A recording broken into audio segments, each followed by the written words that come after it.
Okay, good morning. Commissioners, please ensure your microphones are on. Ms. Matias, we are live, we are streaming and recording. You may proceed with this morning's public executive review session.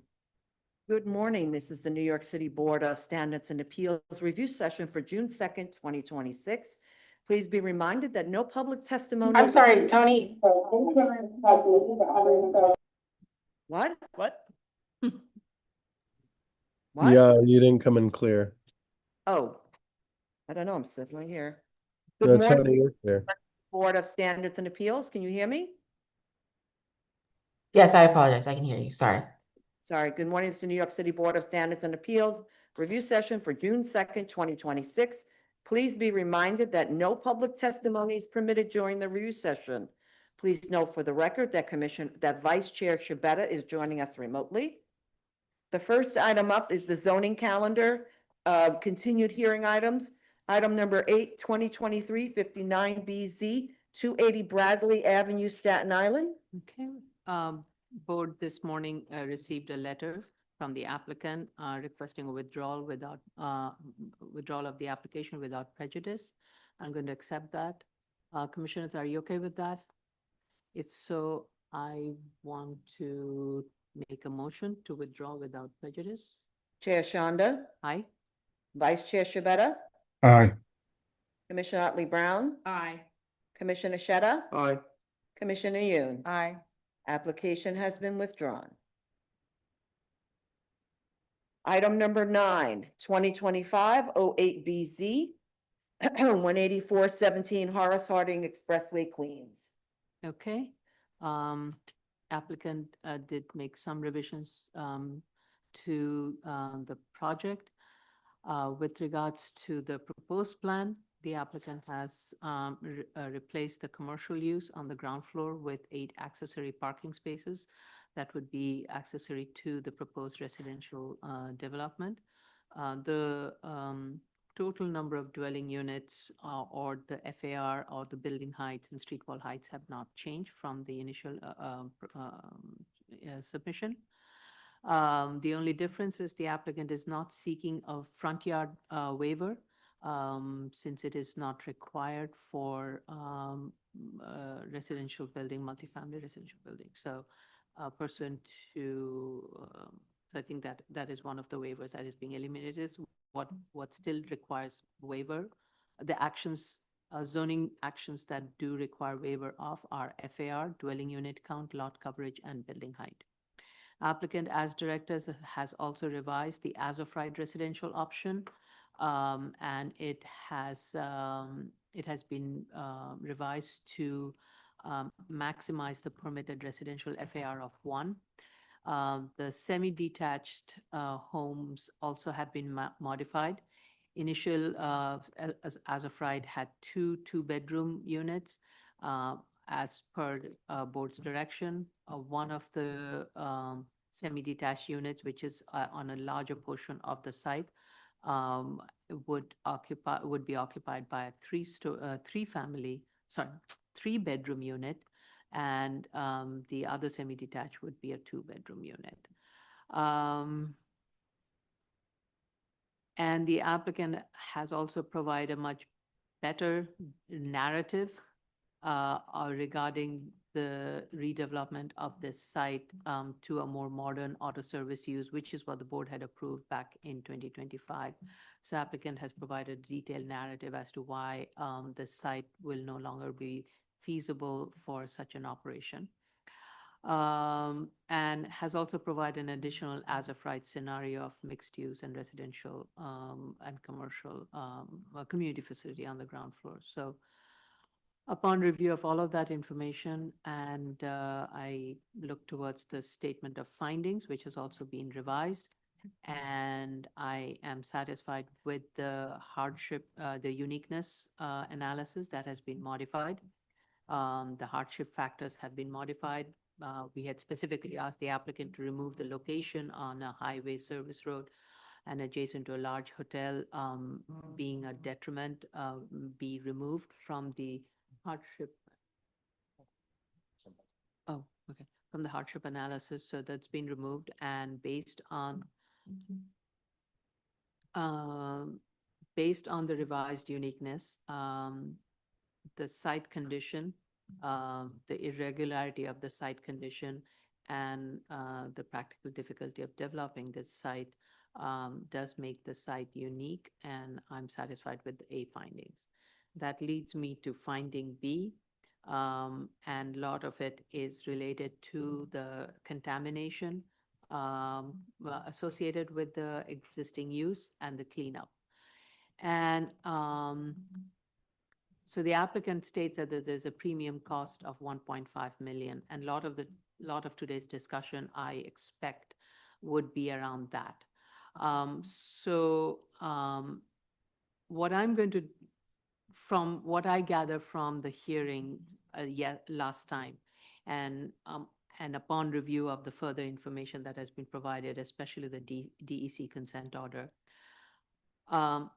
there are two things that I want the applicant to follow and do not contradict the board, because it's just going to save everybody a lot of time.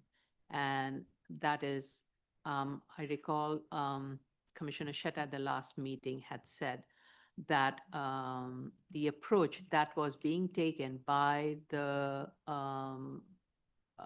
for the cleanup of the site, which was using the soil vapor barrier and which was a cheaper approach, as he called it, a cheaper approach and not costly.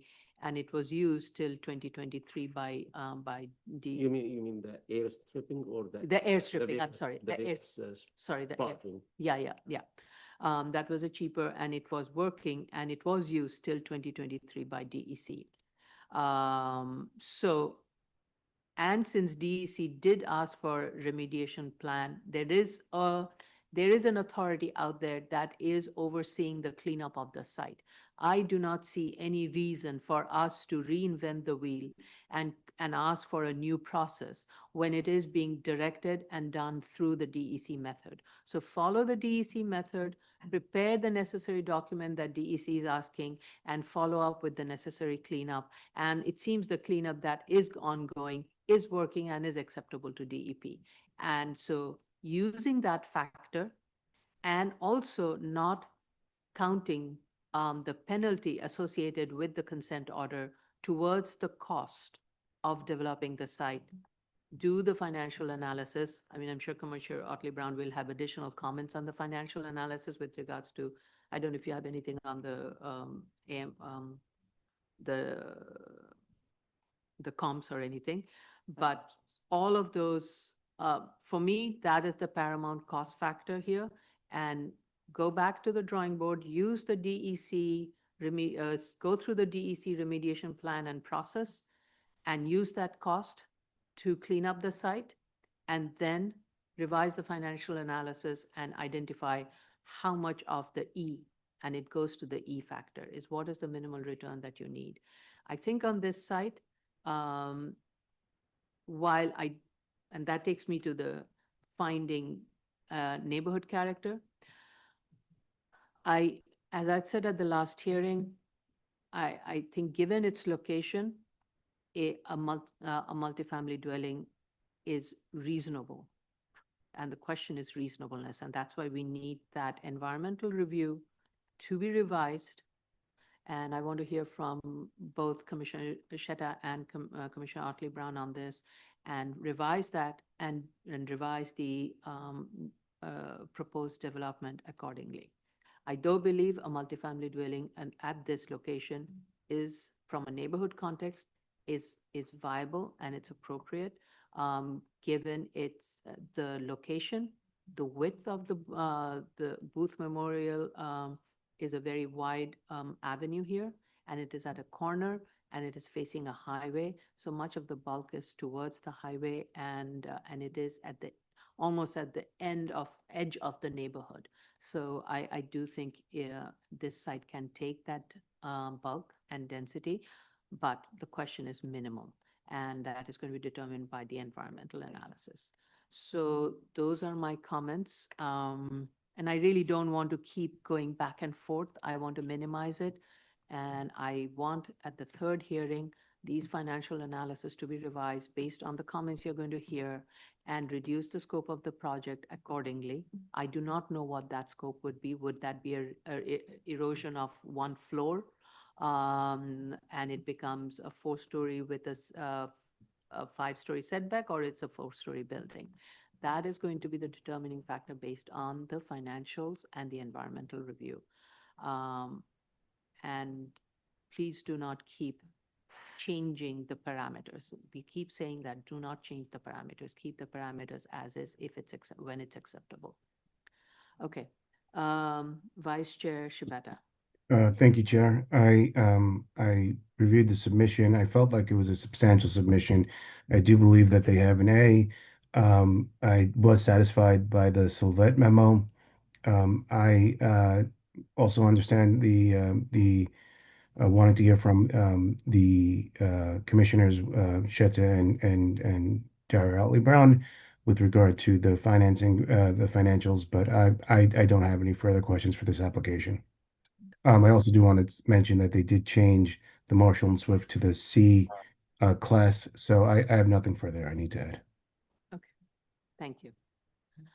Commissioner Otley Brown. Right now, I only have questions as to the income side of the equation because the cost side is still in flux. I want to start with residential home sales. I noticed that the home sales did go up, but the applicant is still calling this a single 2-family home, and they're using comparables that are building class B1 and B2, which are for 2-family homes, and this is not a 2-family home. The comparable photos that are shown show traditional 2-family homes, one apartment above another on a single tax lot. This as of right single-family home project is comprised of 2 semi-detached single-family homes. They will be on 2 different tax lots. They should be classified either A5, which is single-family attached or semi-attached, or A9, which is a miscellaneous single family, and the comps need to be as such so that we can get an appropriate price for them. That's the first one. The second comment I have has to do with the residential leases. We had a conversation in the previous hearing where I said you cannot talk about the impact of the location within the building of your actual apartments if you can't point out that the location within the building of your comparables is better. And so take that adjustment out. The other point about that adjustment is really based on the fact that some of these apartments face Horace Harding Expressway, and at this space, this geographical location, Horace Harding Expressway is actually under grade level. So they are not directly facing it. There are apartment buildings across the highway that are also directly facing it. And so I think it's inappropriate to put a unit location adjustment on these. And it's also depressing the income price. So that should be changed. And I do have one comment on the base construction costs. I think that they should be not good class C, but average class C, because good class C is for a higher quality apartment building, one in which there is at least one bathroom per bedroom. And both the as-of-right plans and the proposed plans here show 1 bathroom in the entire apartment. None of the apartments have 2 bathrooms. And so therefore it should be average class C for both the as-of-right number 2, which is the multifamily as-of-right, and the proposed multifamily. Those are my comments at this point in time. Okay, thank you. All right, Commissioner Shetta.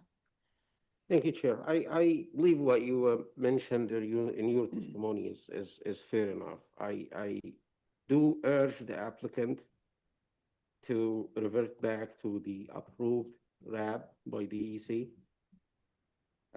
I understand that you want to justify the variance, but justifying the variance should be based on something sound and facts. What they submitted to us is just an opinion that totally contradicts the RAP that was submitted and approved by the New York State DEC. That in their submission, when it comes to the environmental cleanup argument, that one of the questions that was raised by me and you, Chair, was about what happened to the RAP that was approved back in 2017. And I didn't see an answer for that. And you can read what happened to it by just looking at the title of that environmental memo from Enton, that one that was submitted last time, and the one that was submitted this time. And when you look at these documents to see a justification for the departure from the 2017 RAP, which included very simple approach and very cheap approach to clean up this site, which is a gas station. It's not a major impacted. The impact on this site is not a major impact from an adjacent plume or like a major contamination. It's a gas station at the end of the day. So when I looked at this memo, what caught my eye, and I did say this on my testimony during the last hearing, but I will assume that they didn't get what I said, maybe because I wasn't clear enough. But I'll put it on the screen one more time to convince, and it's working the opposite here, I know. They're supposed to convince us, but I'm trying to convince them that what they are arguing before us is not flying. It's not intact. This is the site here. And if you look at the monitoring points, they are simply the monitoring wells that are highlighted here in this rectangle and in these two circles. And this guy's outside the site, so it's irrelevant to us. But the way we locate these monitoring points is, as engineers, when we go to a site in the preliminary environmental assessment, we designate something called areas of concern, AOC. And these areas of concerns, we suspect that the contaminant is there. And this is kind of like a preliminary guess. And we put testing points and we test. And if we see that the extent of the contamination is not present at one of these areas of concerns, we exclude it. And if we believe that it went somewhere else, we add another areas of concerns. And that's how we reach like the final investigation or investigative report for the environmental status of that site. Like I said, what we have right now is 4 points. And if you look at these are the 4 points. So they didn't look at this area more or less, possibly because they are saying that the groundwater moves that way. If you look at these arrows here, these are the direction of the flow of the groundwater. And yeah, that makes sense. This area here doesn't have like much source of contaminants, so they excluded this area more or less. But if this is the area where they are monitoring here, and right below, and I cut and paste from file to file to make it easier presentation-wise. This is the area that they are saying that we need to excavate. And I want you again look at this page here and understand what's in there.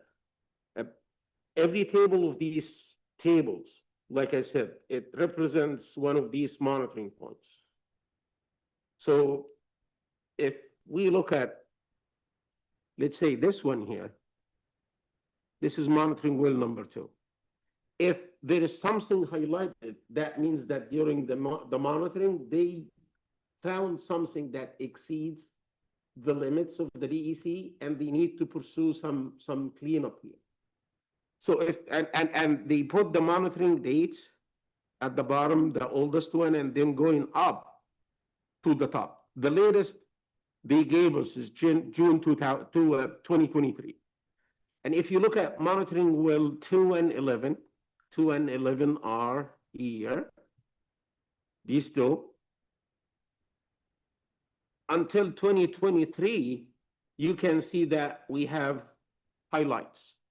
You see here, we have red, brown, everything is highlighted here. So it sounds like at these two locations, the contaminants or the contamination is still present up until 2023.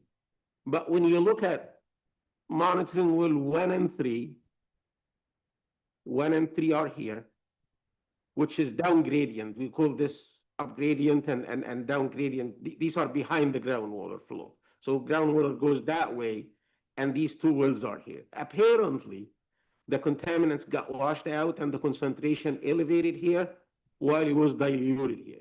That's my interpretation to it. But there is nothing highlighted here. Nothing highlighted here from 2022, March 2022, up until June 2023, nothing. That means that the contamination is not present at these two locations. Is that just based on these tables? No.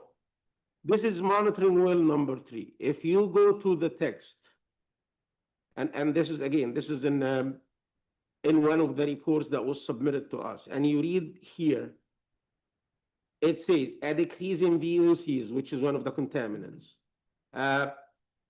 concentrations was recorded in monitoring well number 2 and number 1.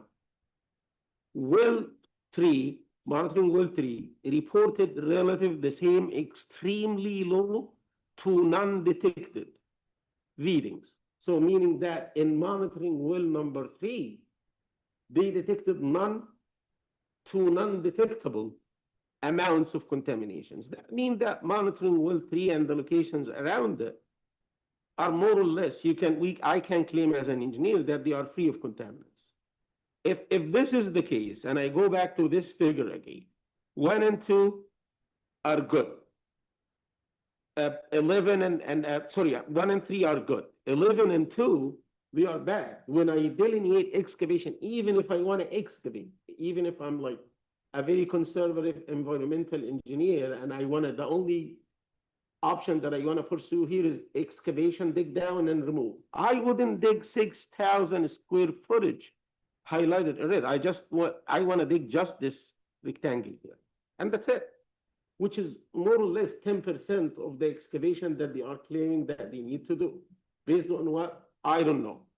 And in addition to that, if you look at the memo from the environmental engineer, and he's referencing one of the sections in one of the documents from New York State DEC, it talks about the options as to either dig and remove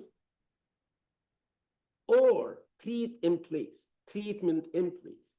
And that's what they were doing before. They were treating these contaminants or pushing them away in place. They didn't need to dig. They just put some tubes, blow some air, suck some vapor, and it was working based on the table that I just put on the screen, based on this table here or these tables here.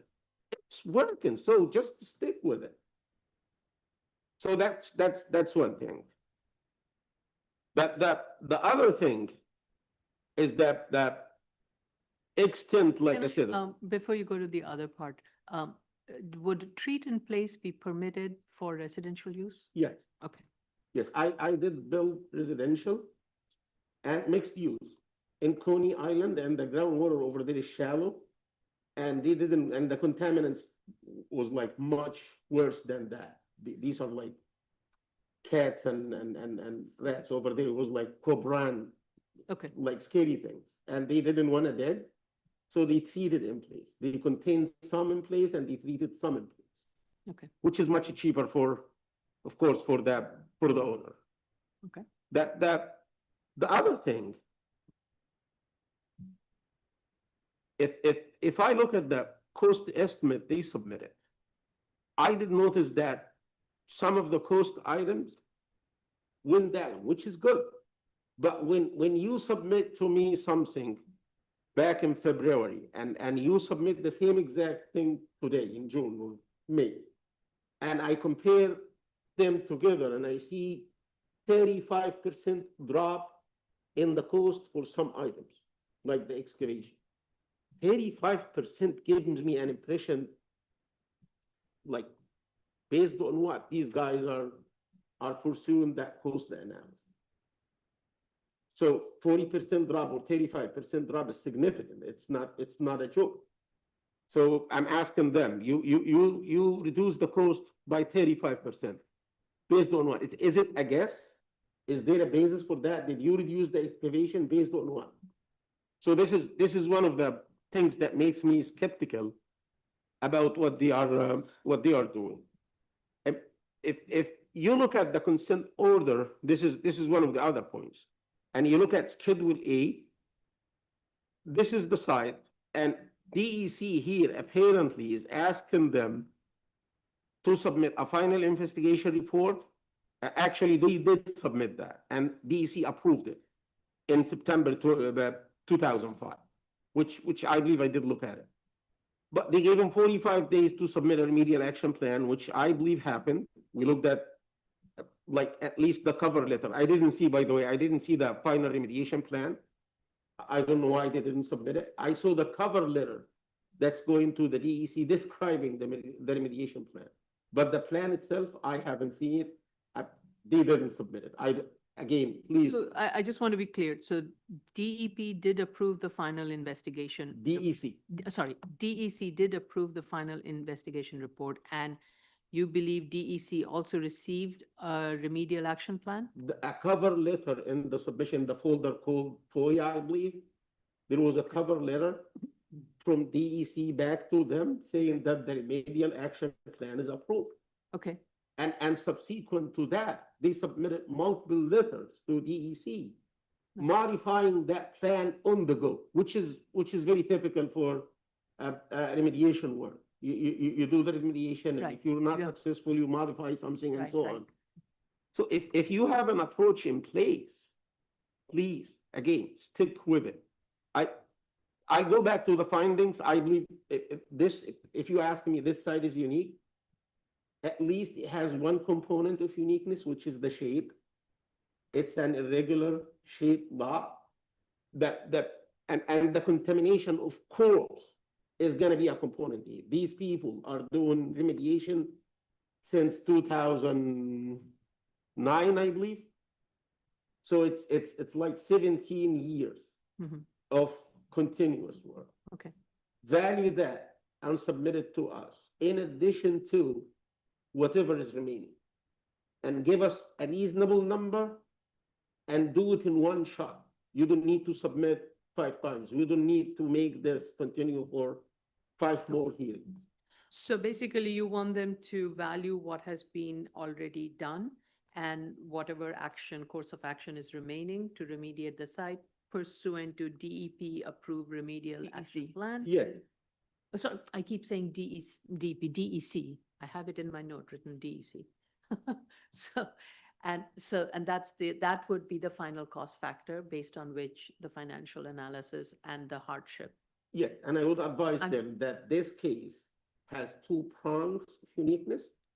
The major of them is not the contamination. Again, I repeat it clear.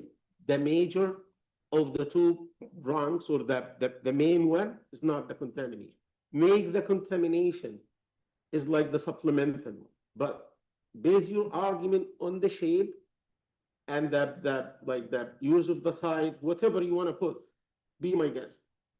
But the contamination here, it's if you submit 10 times, we're gonna scrutinize it 11 times, and it's not gonna fly with these numbers. Yeah, I don't want it to go beyond 3, so 10 is not acceptable.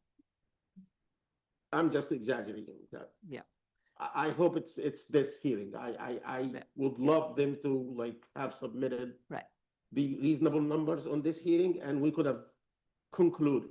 Right. But what they submitted gives me an impression that they are insisting on the route they are like going through. Okay, So thank you. This is very clear.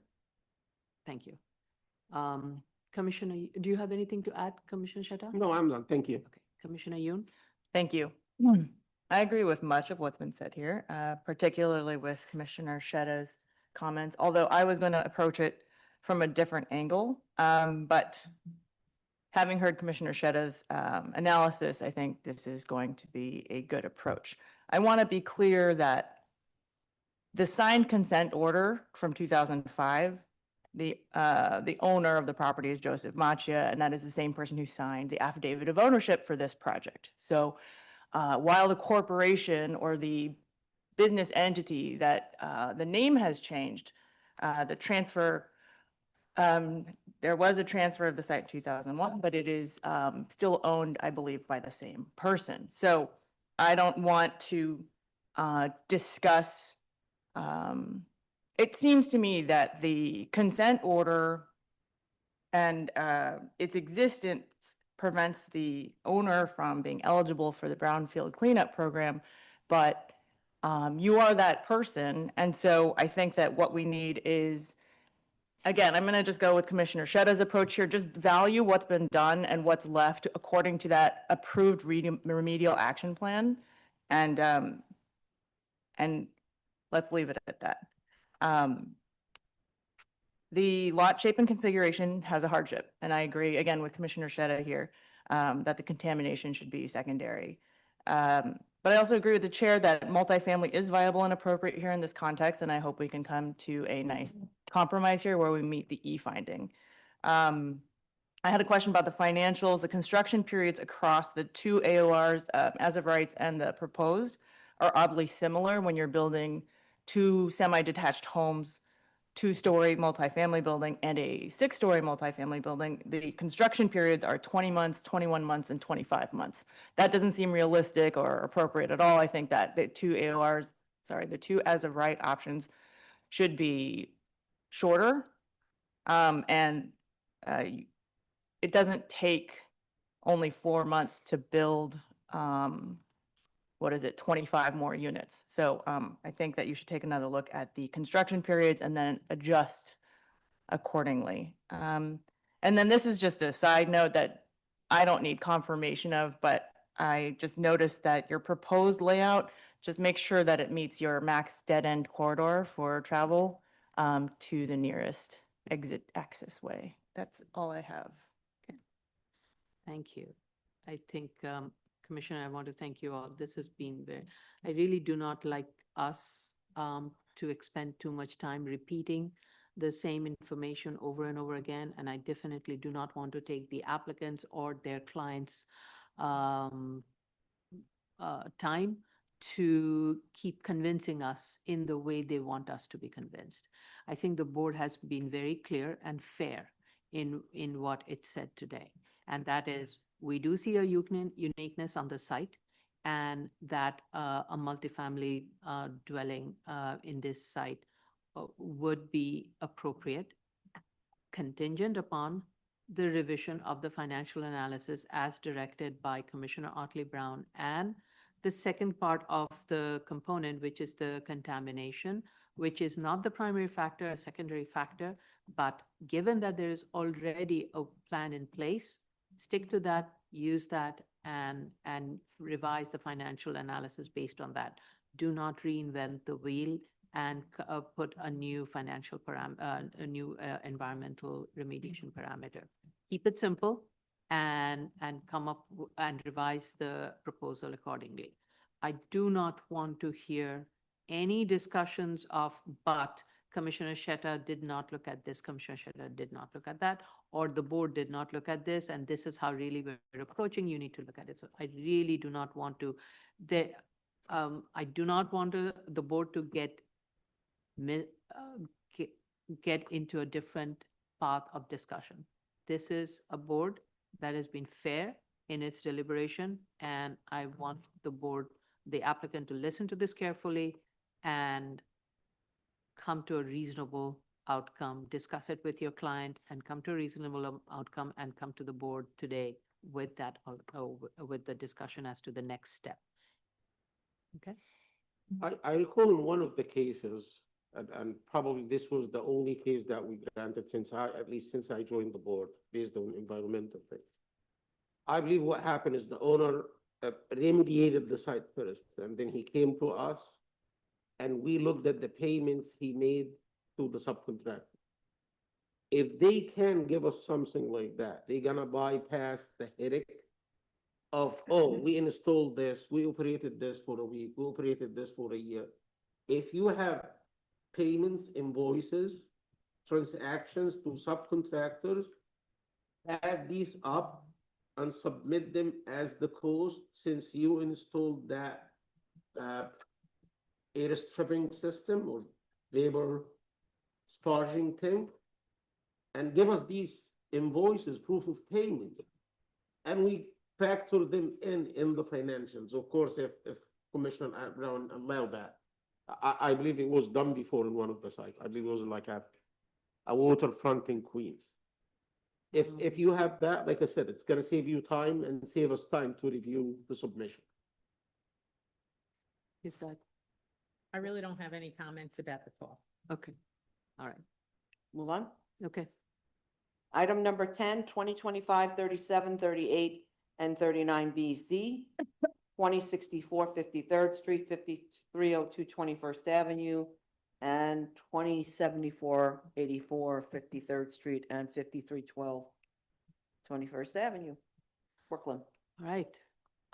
Statement of fact has been revised in response to the comments regarding the programmatic needs, the space utilization, and class configuration.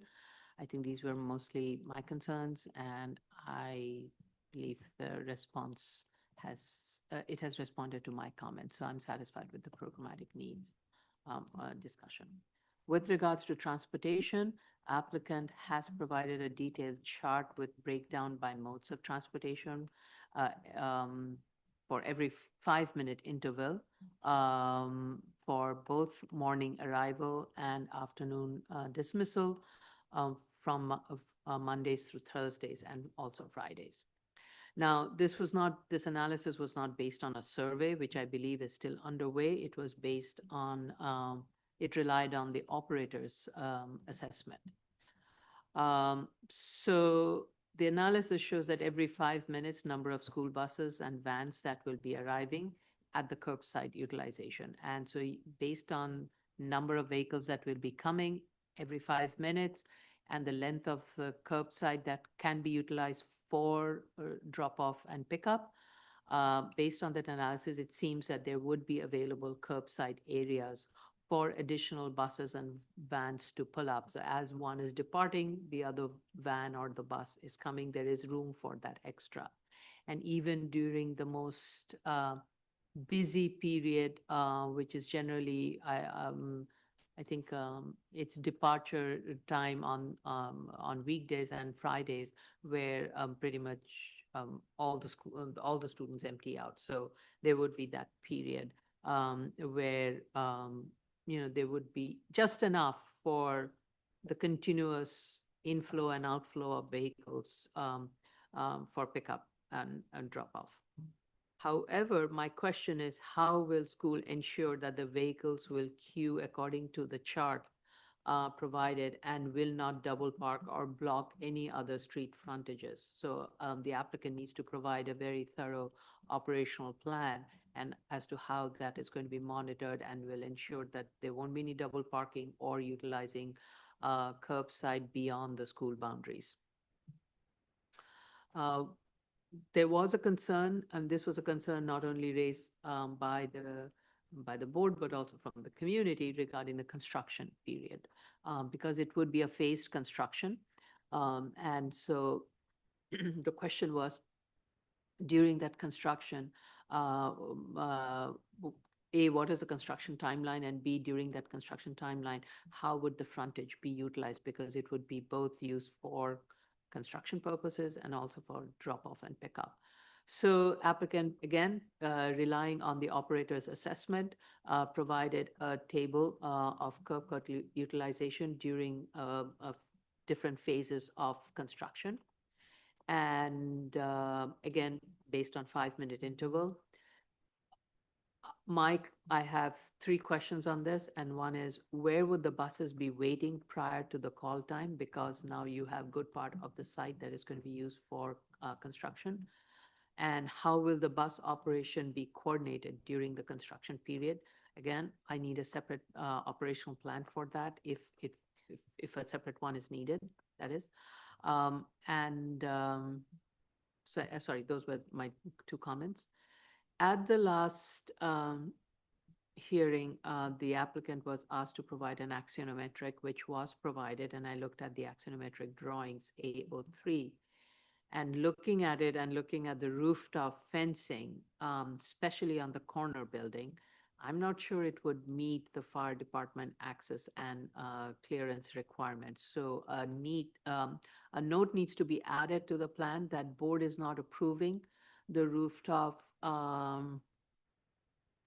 fence layout. It has to be approved by fire department prior to obtaining, I think, prior to getting a work permit. I mean, this is a discussion to be had with fire department as to what point fire department would want this approval to be in place, whether it should be before the issuance of the work permit or before the issuance of a TCO. I would leave that up to fire department, but that is a concern I have. We did receive a DOT letter of no objection with regards to this proposed enlargement, provided that pedestrian safety improvements are made at key intersections. And it listed several comments, including providing a minimum clear path of 10-foot width on all sidewalks adjacent to the school side, making sure that the existing fence along the school side is, and requiring that the school fences along the school side be removed.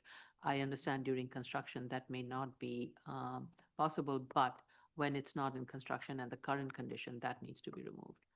All existing curb cuts along this school frontage shall be reconstructed to full height curb and sidewalks, and all sidewalks along school properties shall be fully reconstructed to DOT standards with highest feasible curb reveal to enhance pedestrian safety and discourage illegal parking.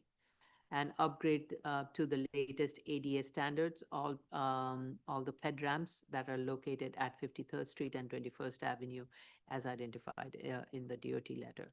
So I want the applicant to revise their plans or provide a separate plan that shows all the DOT notes associated with it, and that also will be part of the approved set of plans should the board proceed with this application.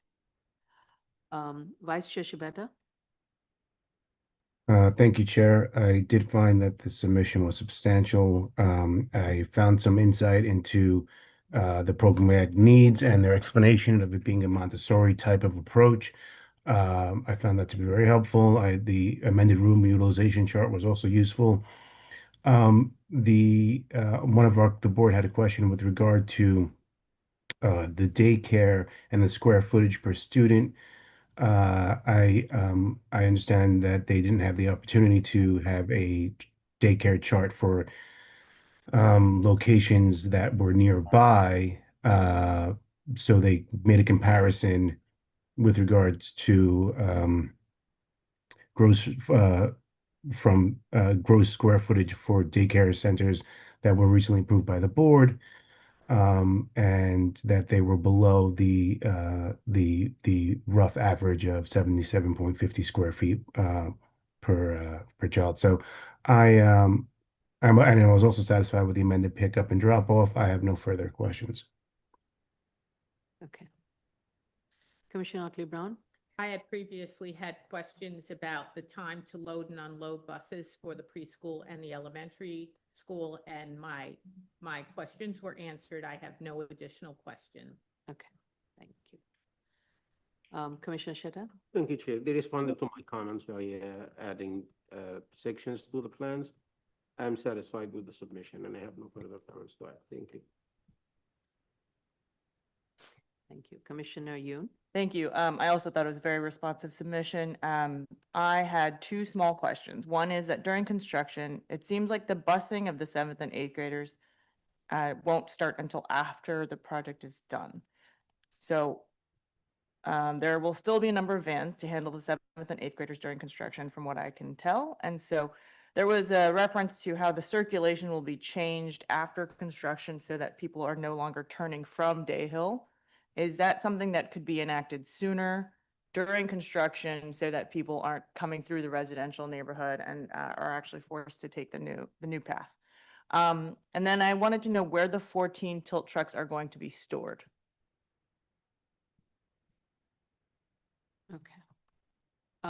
Tilt truck within the building or? Within the building, yeah, because there's reference to them going to be stored, but there's no place, dedicated place for them that I can tell.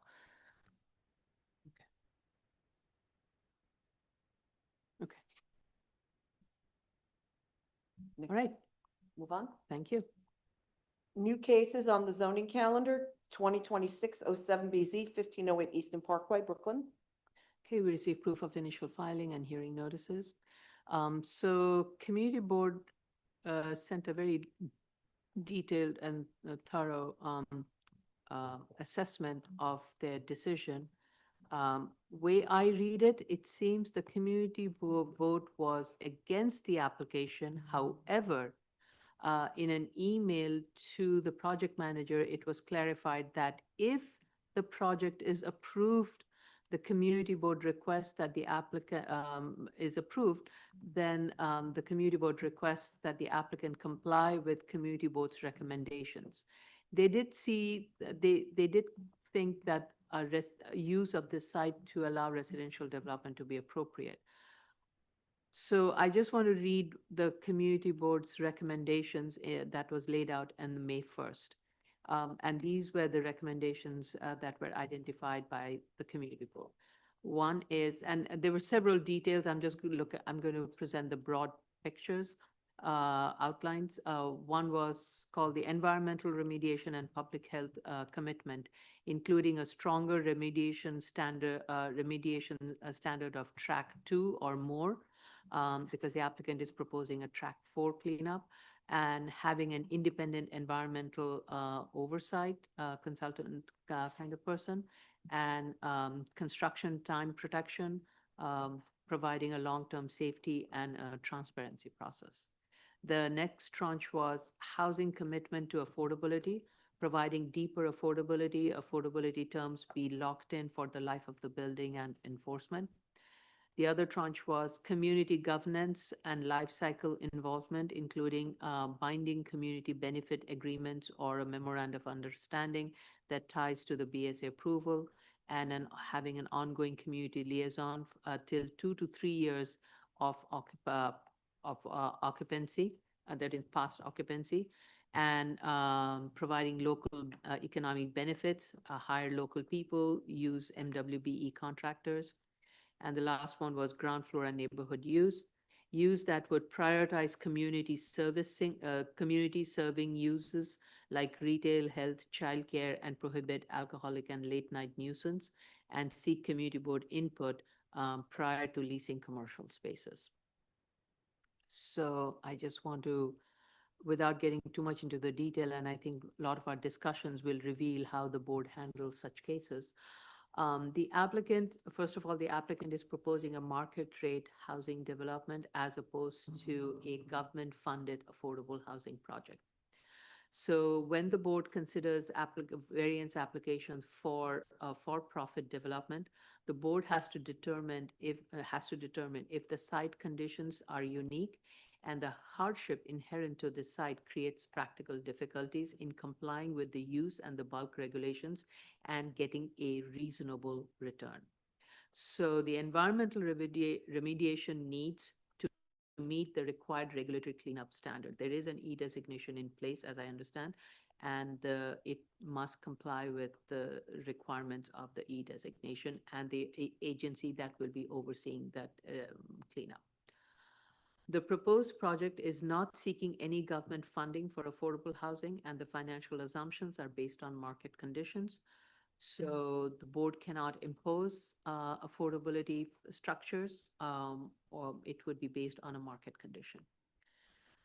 Regarding engaging community, keeping community board informed of project status and maintaining transparency is absolutely a very good neighborhood policy, and the board encourages that. of applicants, and I would hope that the applicant continues with the community board and keeps the community board engaged and involved as it proceeds through the process, should the board approve this project. And whether we approve it or not, I think keeping the community board engaged and involved of what is going to happen is good neighbor, and in the long run, it has a good outcome. Regarding commercial use, communities' comments is noted, and as we discuss it, we will find out where the board's position on this matter. So with that, this is an application where for a waiver of use and bulk regulations pursuant to zoning resolution section 7221 to develop a mixed-use residential development with ground floor retail at the subject site. So applicant is seeking a waiver of use, FAR, number of dwelling units, and height and setback. Please note that per New York City Administrative Code 18-112, there is a restriction on development within 30 feet of Eastern Parkway. And the applicant has mentioned it in its briefing, and I want to just bring it up front, put it out there before we get into the detail. So it seems the applicant has submitted has submitted a document where local council member has submitted a law to amend this administrative code,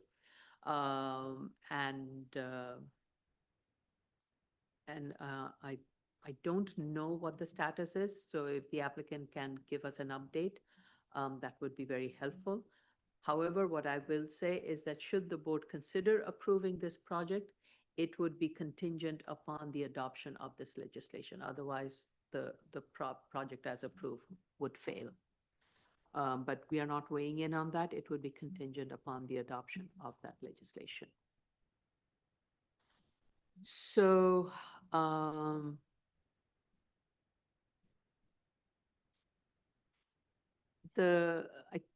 just one thing, I think somewhere in the document, the document at one place, it called it a vacancy. Yes, Mr. Costanza?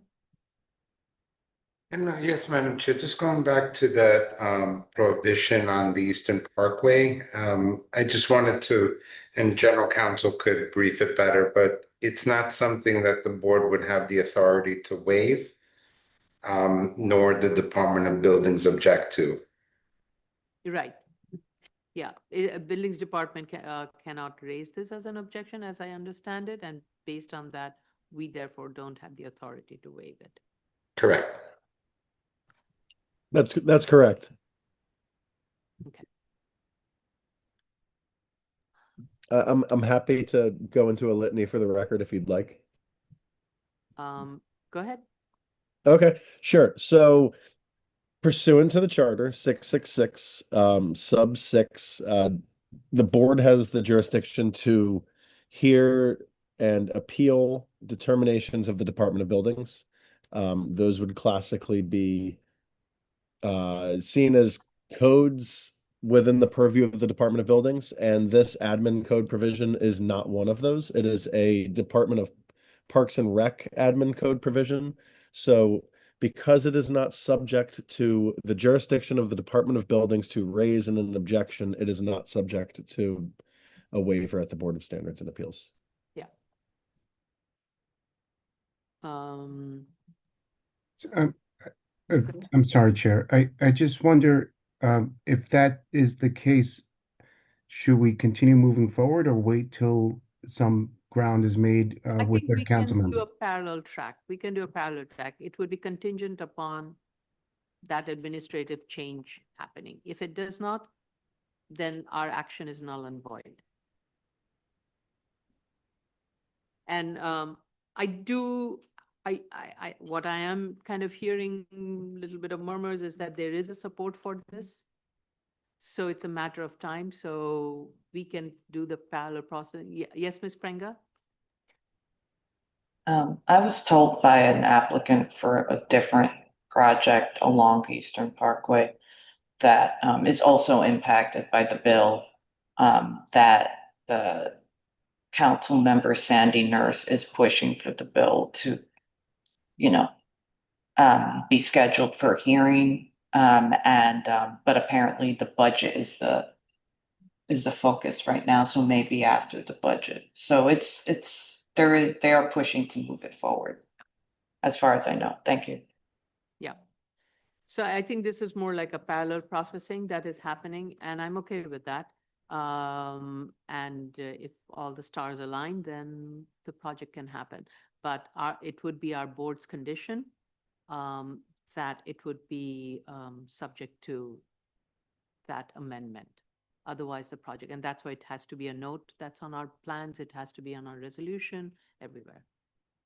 Okay.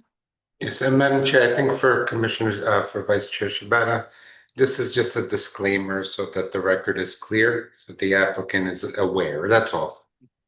Yeah. So going back to the information that was provided, I think in the statement of fact, in some places, it says there is a building there. There's a structure fronting on St. John's Place. However, the photos as submitted and as evident from the Google Street View also, the site is vacant. And so please go through the documents and make sure there's consistency in the information that is being provided. As you know from the history, back in 2012, BSA had granted an appeals to the administrative code that Council Vine mentioned and to the building code to construct an as-of-right residential development. However, as Council Vine mentioned, that we did not have the jurisdiction to waive it, so therefore that action is null and void. So what is the applicant proposing? Applicant is proposing a mixed-use residential development, an 8-story building with a ground floor use, providing 21 market rate residential units. And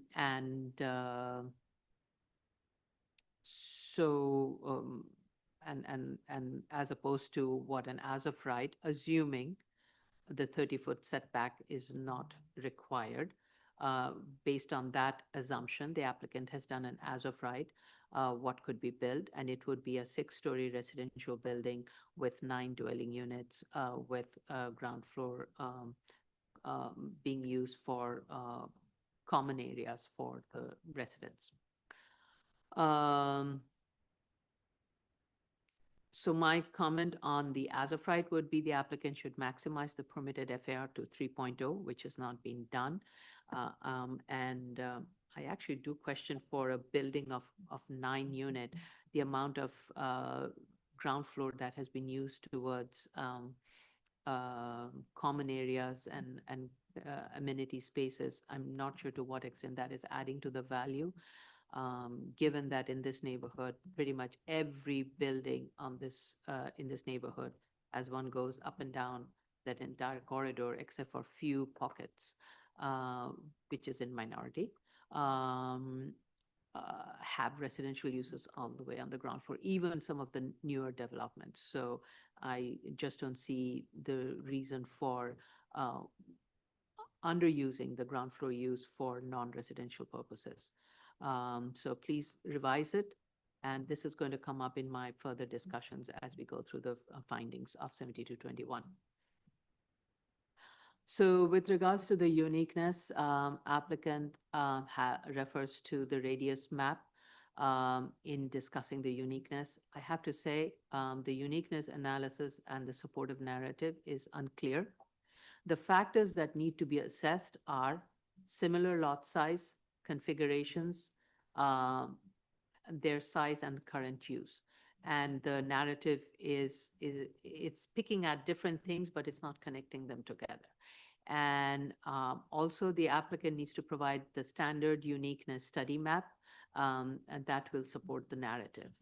The radius map was not helpful. I was not able to assess from it which are the sites that are being analyzed as similar sites, similarly situated sites, because it also included sites that are vacant, which are regular shaped sites. So it was very unclear as to what the narrator was trying to narrate for us to extract from it. So the applicant does in his statement, though, say that there are two existing buildings, and these are, but I don't know, are these buildings overbuilt? Are these buildings built to the lot line? Why are these better situated than the proposed building at the site?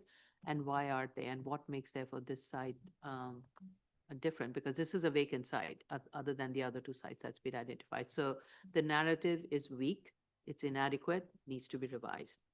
I though would say that there, based on my assessment, I would say it is unique, but the documents, it does not prove it. So need to revise the document and the associated graphics to make that argument. With regards to B findings, applicant states that there is an environmental remediation cost ranging from anywhere from 312,000 to 376,000, but they used 276,000 for the analysis.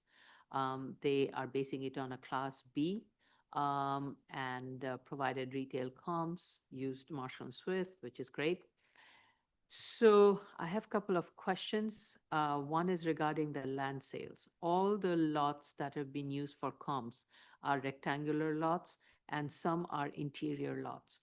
So since this is an irregular lot, triangular lot, and a corner lot, wouldn't that affect the adjustment factors?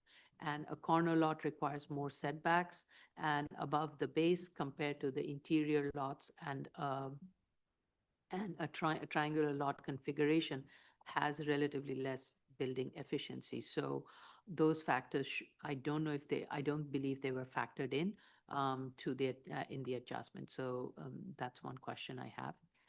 The other one is, why is the cap rate proposed for cap rate for as of right is higher than the cap rate for proposed?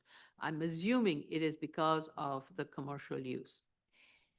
If so, and based on what the land use, the predominant land use in this area, then the commercial use, which is not a permitted use, and is adding to an increased cap rate, which is affecting the financial, should be removed. And I will address the neighborhood character part of the reason in the neighborhood character section. So I want to hear from the commissioners regarding their comments on the commercial part of it, but these are my initial comments on the financial also. With regards to the neighborhood character, street frontages of Eastern Parkway and St. John Places are predominantly developed with residential uses and some community facility uses. So the letter from the land law firm regarding commercial use on Eastern Parkway, I'm sorry, I don't buy it. Almost majority of Eastern Parkway frontages, despite being a 110-foot wide street, is not developed with commercial use. And the underlying zoning does not permit it.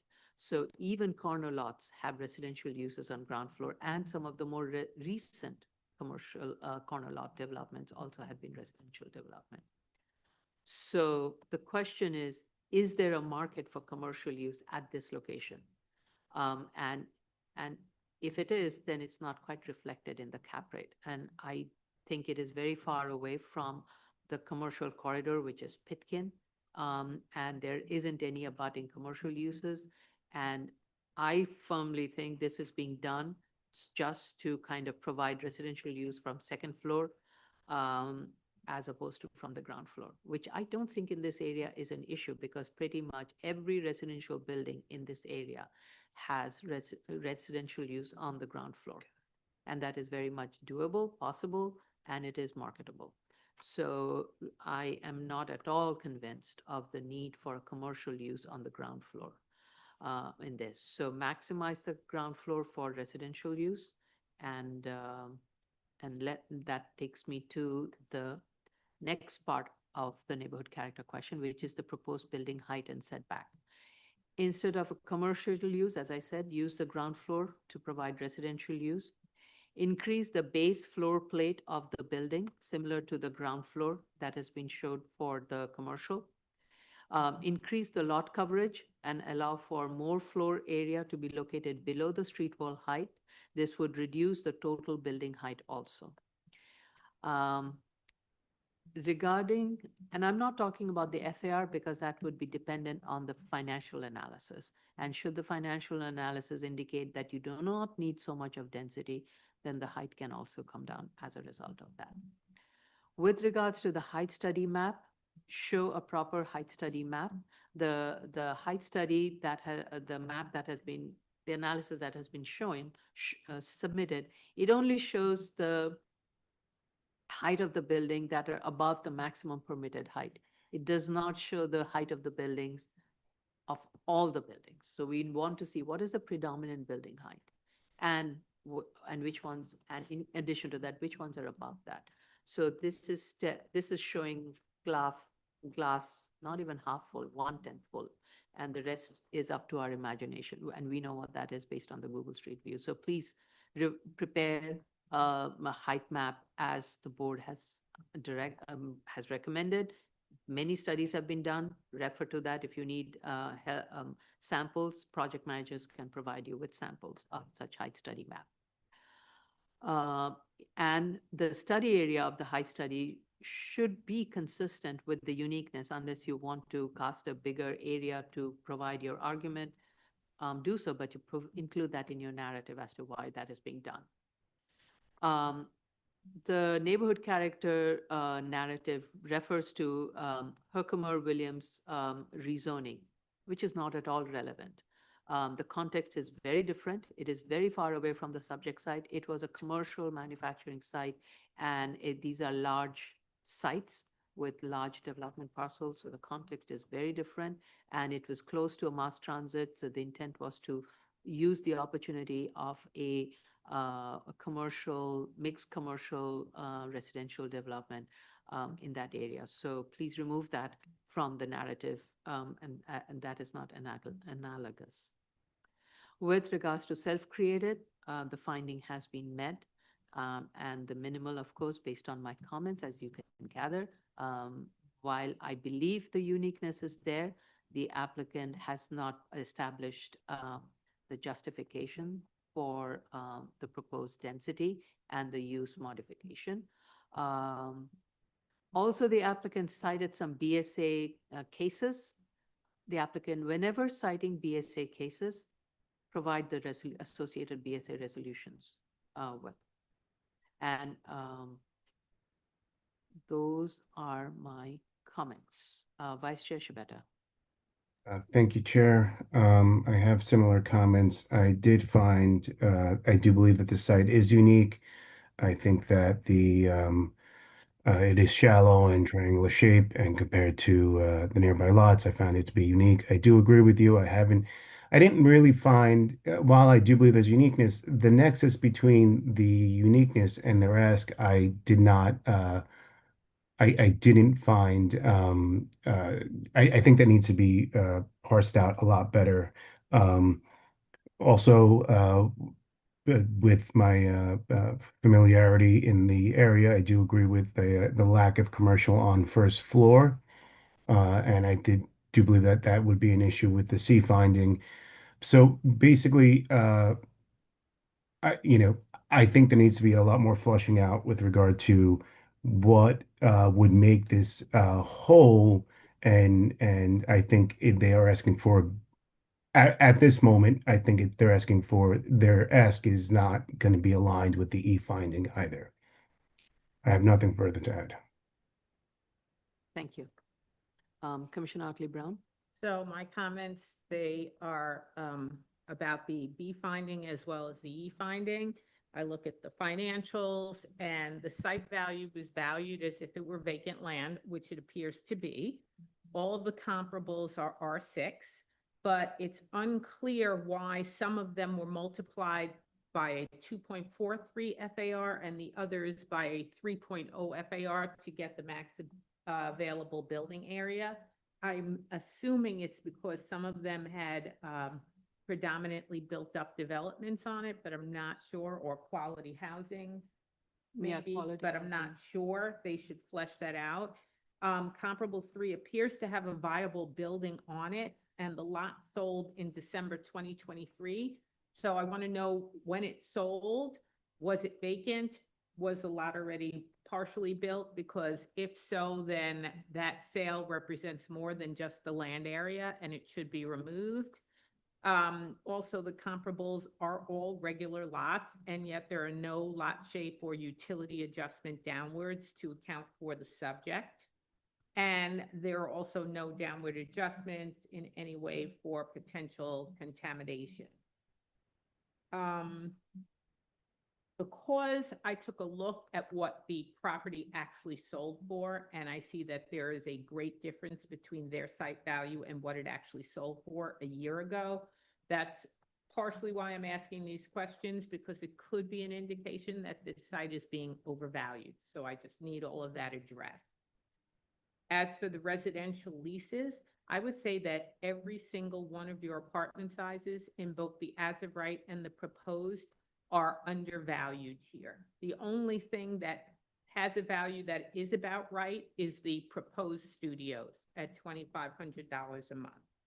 As for the as-of-right and the proposed 1-bedrooms, you have an analysis that suggests an average price per square foot, yet when you put it into a stacking plan, it ends up giving us a lower average per month per unit, and I don't understand why that's happening, but it's leaving income on the table that's not being accounted for. When you look at Street Easy for the 1-bedrooms in the area of Ocean Hill, Eastern Crown Heights, that general area, it's suggesting $600, $700 more per month apartment for new construction. So I feel that's greatly undervalued. As for the as-of-right 2-bedroom, 2 baths, the comps are being adjusted down for amenities, yet no amenities are being listed for comparables. So we're left to assume that your judgment is correct. But if you're going to make an adjustment downward for amenities, you have to list the amenities that are offered in the comparables and the amenities that are not offered, or the few amenities that are offered in your subject. Otherwise, we're not knowing whether you're adequately accounting for value here. Comp number 4 is a 1-bedroom apartment. There is no 2nd bedroom nor a potential for a 2nd bedroom as in a junior 4, and so it should be removed. And also the as-of-right 2 bedrooms is 2 bedrooms and 2 bathrooms, and so it shouldn't be adjusted down for having less bathrooms than the comparables because they have the same amount of bathrooms. Once again, they're indicating a potential value of $3,155 a month, yet Street Easy is showing 2-bedroom, 2 bathrooms for $4,400 a month in Ocean Hill, which suggests that this is not valuing the 2-bedroom apartments appropriately either. As for the as-of-right 3-bedroom, 3-bathroom apartment, the single apartment, which one would, since it's only one apartment, one might gloss over your suggested value here. But $4,076 a month is way too low for a 3-bedroom, 3-bathroom with a significant amount of roof terrace and balcony space. If you look on Street Easy, there aren't many, but it is suggesting $6,500 for a new 3-bedroom, 2-bathroom in Ocean Hill. And so I'm assuming that you're not properly accounting for both the size of the apartment at 1,300 square feet and the significant outdoor space, because you're off by over $2,000 a month. And that's also leaving income on the table. And it's making it difficult for us to, number 1, make the B finding, and then number 2, make the E finding. The cap rates for your all residential project is 5.6%. And I think that's high for an all residential project. And also it's driving the blended cap rate for your proposed as well. I think that everybody knows that residential in New York City is one of the lowest risk projects that you could have in New York City, and therefore the cap rate should be lower to reflect that. Not just in Manhattan, but in all of the boroughs. We're in the middle of a housing shortage here. And so it's a win-win if you're providing housing.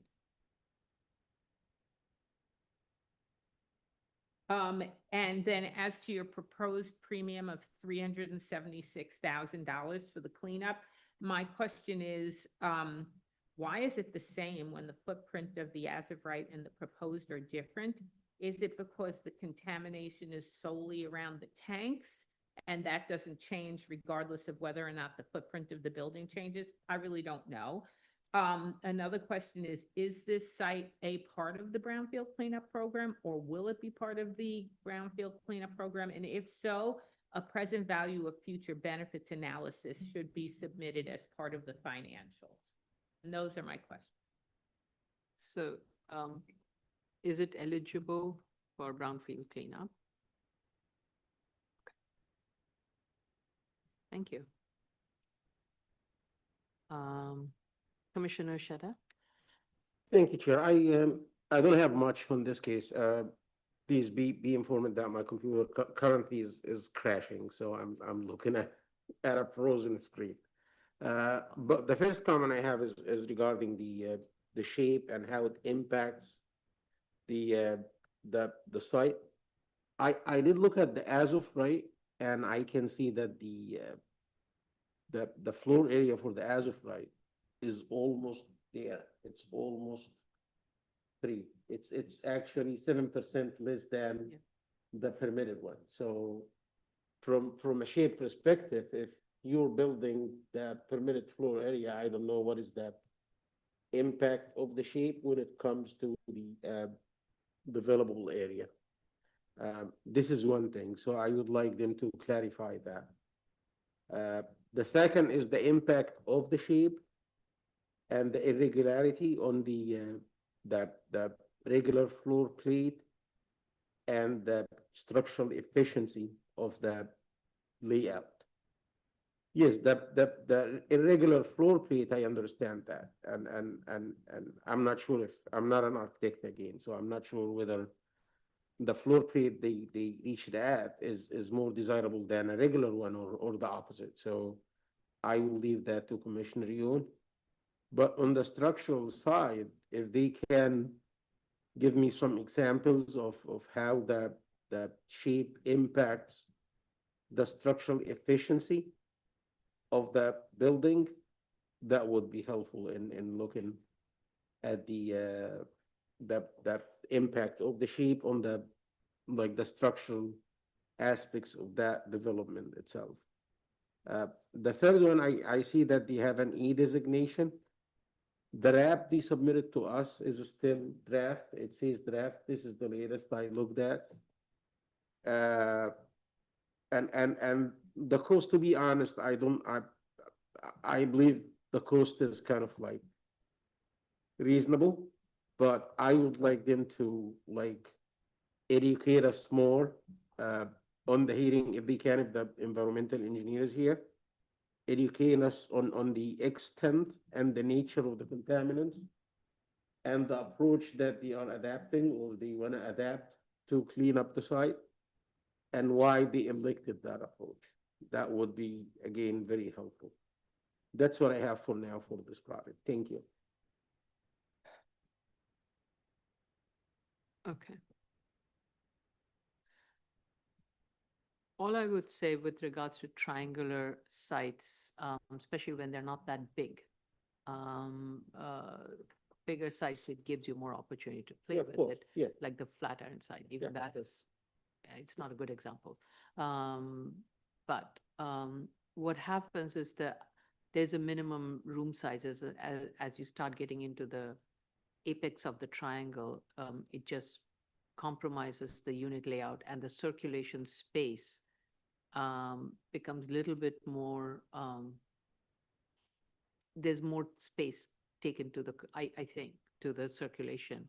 And here they're trying to keep the circulation very tight and give more to the room sizes. But then the room sizes become more elongated, and it's the marking. But I would, this is my take on it, but I would like to hear from Commissioner Yoon on that. To give a credit to the architect, I believe that, and I don't want to penalize them for being good. The architect did an excellent job on like creating the floor plan, in my opinion. And he tried to play with the edges to minimize the waste. And I believe the as of right is, like I said, it's almost at the permitted floor area. So that's the impact on the floor area itself. Maybe the impact on the desirability of these spaces is the point to like argue. I don't know. Well, I think there's a lot more to tackle before we get into that detail, but I do want to hear Commissioner Yoon's take on Sure. The application. Thank you. Commissioner Yoon? Okay, just generally, I'll say that, obviously, yeah, it's more difficult to plan a building that's on a very acute triangular site, but it is a small building and the circulation is tight. So the efficiency, I don't think, has been maximized in this case. And I think that while there are potentially some layout benefits to having this sort of in and out of the facade, it is generally more expensive to build a building that has more perimeter. So I didn't include that in my comments on the financials because there is a factor for the perimeter to the floor area, because I don't think it makes a significant impact, but arguably one could make this a more efficient building. But again, I believe the A is met as this lot is very irregular with a highly acute triangular shape. So my comments, similar to others, will focus on B and E. I have a lot of comments. Some may be repetitive, but I will go through them. So first, just general cleanup. The statement of facts, the header lists this as 149-11A through 15111A, which are the old BSA calendar numbers. So please update that to reflect the current calendar number, and also describe how this project will eventually comply with the reference admin and building code sections. It doesn't discuss the status in the statement of facts. The statement of facts also doesn't really, to me, adequately describe the need for the use variance. It seems to say that it would be contextual if we had it, but I'm not clear why one needs this use variance here. And I agree with the chair that it probably shouldn't be here, the use variance. Radius map, vacant lot study, the tax map, the common ownership report, they all include lot 69 as part of the site. So please revise that because that's very confusing when you're trying to understand the extents of the site. For the plans, generally, I don't understand why the as-of-right was designed such that the FAR was not maxed out. You left 500 square feet on the table, which could be another unit, or it could make a couple of 1-bedrooms, 2-bedrooms. I also don't understand, for the sake of comparison, why the typical floor plans are not matching between the as-of-right and the proposed.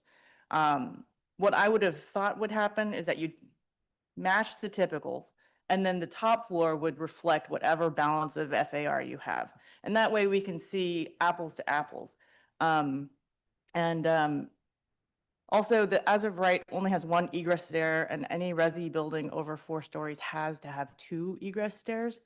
So please revise that. I agree with the chair that there should be units on the ground floor for both the proposed and the as-of-right. Contextually, it's all up and down Eastern Parkway and St. John's. I also think that the as-of-right should maximize lot coverage. This is similar to what the chair said. I think you could easily make this 4 stories and maybe even have 1 stair then, but I will leave that to you. For the financials, I also agree the land value should be downward adjusted due to its irregular shape and potential contamination. And as to the amenities between the AOR and proposed, this again is like trying to compare apples to apples. When you include amenities in the as-of-right and you don't in the proposed, but you downward adjust for amenities in all of the apartment comps, it's unfair because you have some amenities provided in one case and no amenities provided in the other case, but you're still taking a huge hit on all of the comps at 80% value. So that is also a difficult, either you have to provide separate comps that are adjusted differently, or try to provide a similar level of amenities between the two. For the comps, because I also at first glance thought they seemed quite low, I started to look at each comp, and a number of them, it seems like a lot of the rents were taken based on Street Easy. It seems like a lot of the rents that were used are based on rents in December or January of 2025 or 2026. So the studio comps number 2 and number 4, 2 bedrooms number 3, 3 bedroom number 3, you're listing a different rent than what the unit was actually rented for in December or January, and they're always lower. So please double check your comps and or explain why there's a discrepancy between what I'm seeing on Street Easy as the listed rent as of January 2026 and what you're proposing in your report. Also, the 3 bedroom comps number 1, 3, and 4, the composite adjustment averages seem to be incorrect. And then for the stacking plan, I also noticed that, again, the apples to apples comparison, I don't understand why unit A in the as of right is different than the proposed. And the way that it's been configured in the stacking plan is that the that they end up different averages plan wise, and I think average comp wise, it should be treated the same. And then I had a question about why the inflation cost multipliers are different between the two scenarios. Those are my comments. Okay. Move on. Okay, thank you. Yes. Item number 12, 2026-08BZ, 2010 Bartow Avenue, the Bronx. Okay, we received proof of initial filing and hearing notices. Community boards, I believe there is a applicant made a presentation to the community board, but we do not have an outcome of that. The applicant can brief us at the hearing. This is an application for a special permit pursuant to zoning resolution section 73-311 to permit accessory drive-through operating in conjunction with an as-of-right eating and drinking establishment operating at the subject site. So there is an existing eating and drinking establishment with an accessory drive-through. And this pre-exists the city of Yes, and has been there for, I believe, for over 30 years or so. It is surrounded by a large shopping complex. It's predominantly commercial. And so the applicant is proposing to modify the configuration. And it would be a 24-hour operation, where the interior sit-down will be closed between the hours of 12 a.m., 6 a.m., but the drive-through and pickup will be open 24 hours. So I'll just jump straight into the findings of 73-311. With regards to finding A, minimum of 10 is required for eating and drinking. Applicant, based on a queuing analysis that has been conducted, shows that 10 is would be required. Applicant is proposing 11 reservoir spaces, and there would be 2 menu boards. With regards to finding B, that it would not create serious traffic congestion. As I mentioned, this is an existing facility, and the applicant is proposing modifying the configuration, which will add additional reservoir spaces, 2 menu boards, and additional on-site parking spaces. But the applicant needs to confirm the existing entryway, which is via a 60-foot wide curb cut. And as I understand it, it is being shared. It's a shared curb cut, which is used by the subject site and the abutting lot, lot 1110, for cross access. So my question is, will the proposed configuration, which reduces the width of this driveway, accessway, will that continue to be accessed with lot 1110? And I want the applicant to show the dimensions of the proposed curb cut that would be used to enter and exit from the site. Provide a stop bar and a sign when, especially and a sign when exiting the site and the drive-through and the pass-by lane. And the reason I also mentioned the pass-by lane, if this pass-by lane that is located to the east of the building, if it is going to be shared and there would be vehicles accessing lot 1110 from this curb cut, then there needs to be additional stop bar and monitoring that would ensure that there's not going to be a conflict arising right where the vehicles are exiting the drive-through, and there is a pass-by lane that is also exiting onto this portion of the pass-by area. So because of that, I'm asking for that question. With regards to finding C, this is an existing facility and it is operating as an as-of-right drinking establishment with its associated drive-through. There is no change in the surrounding area in terms of density or use. The proposed reconfiguration of the building maintains the same orientation and no change is proposed to the business operation. With regards to the finding D, that it wouldn't have an adverse impact on the residents and the air quality and illumination. As I said, the use has existed at this site for over 30 years, and it is located within a very active commercial corridor consisting of only shopping complexes. So I do not think in this case illumination is a concern. However, the applicant has also provided an analysis of the air quality and indicates that the project will not generate or divert vehicular trip that would result in an exceedance of the threshold factors used for air quality purposes. With regards to finding E, regarding buffering and screening, since this is abutted by shopping complexes, unlike and no residential uses, instead, despite that, the applicant is proposing landscaping along the street frontage, which I think is a nice gesture of street beautification. So I really don't have any additional comments. Overall, I'm satisfied with the application, but I do want the applicant to clarify some of those questions that I've raised.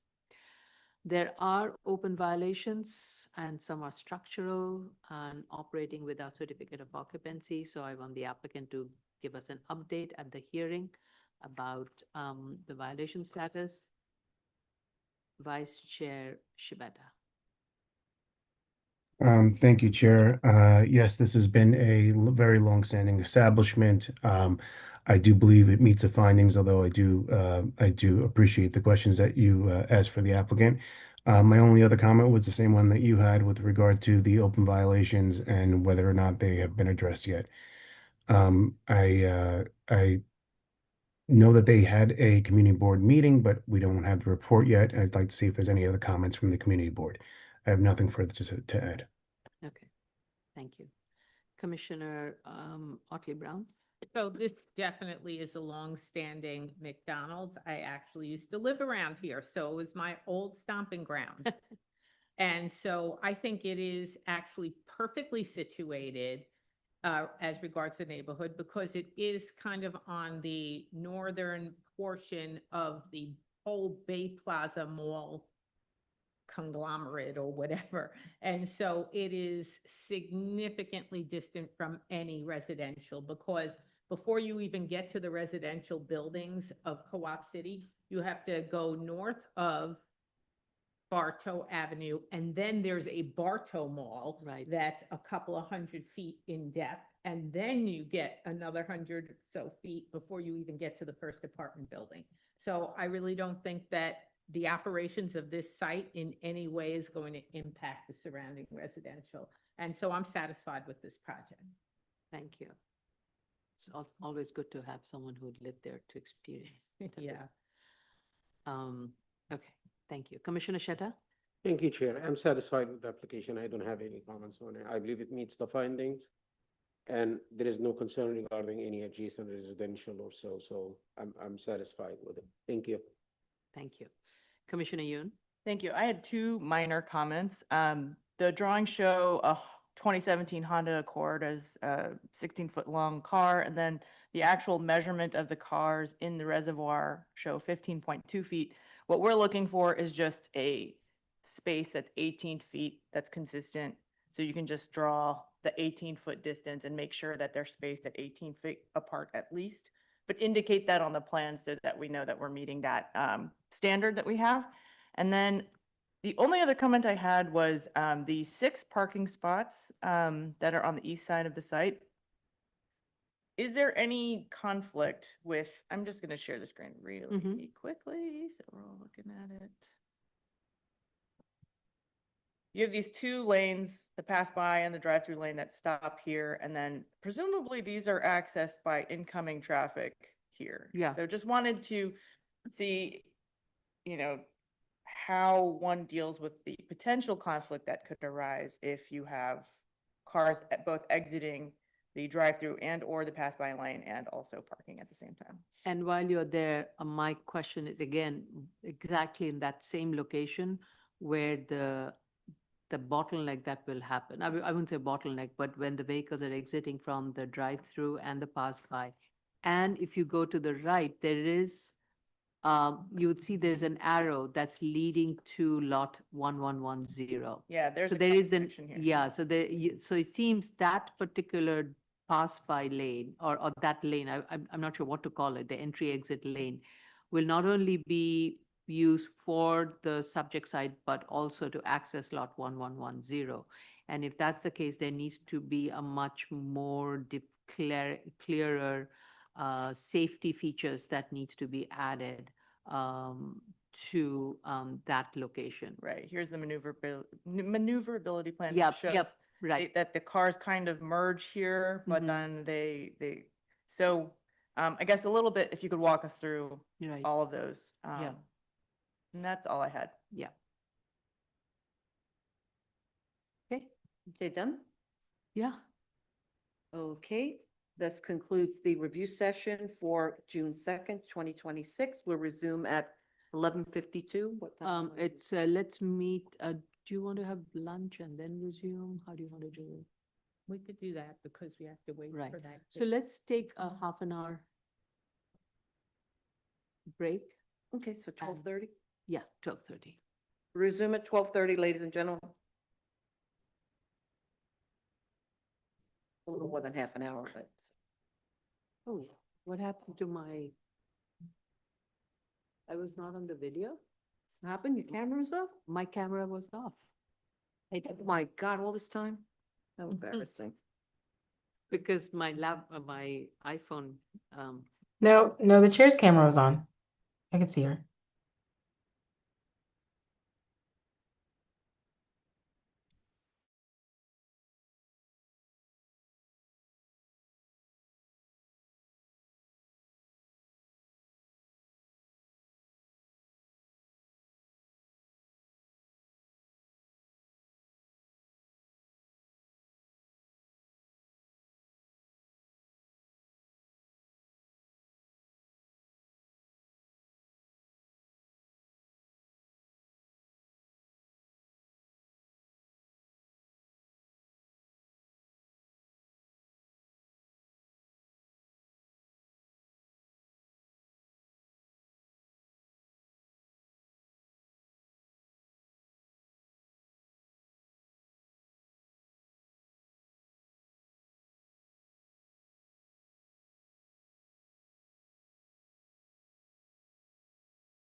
Hey, good afternoon, Ms. Matias. We are live streaming and recording. You may proceed with today's public hearing. Good afternoon. This is the Board of Standards and we're back on the record. This is the Board of Standards and Appeals public hearing for June 2nd, 2026. We'll begin with the BSA zoning calendar. Item number 9, 2025-08BZ, 18417 Horace Harding Expressway, Queens.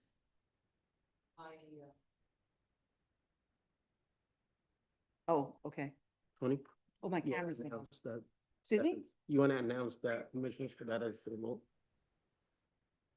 Yeah. Yeah. Just for the record, please note that Vice Chair Shabeta is attending remotely. Thank you, Commissioner. My camera was off also.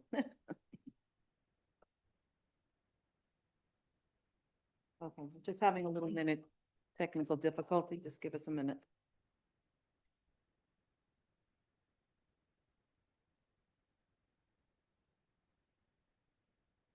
Okay, who's doing this? No, Bradley, we have, ladies and gentlemen, 2023-59 BC, 280 Bradley Avenue, Staten Island. That case has been withdrawn. So we are now discussing 2025-08 BC, 184-17 Horace Harding Expressway, Queens. So we have Barbara Cohen and Eric Palatnik.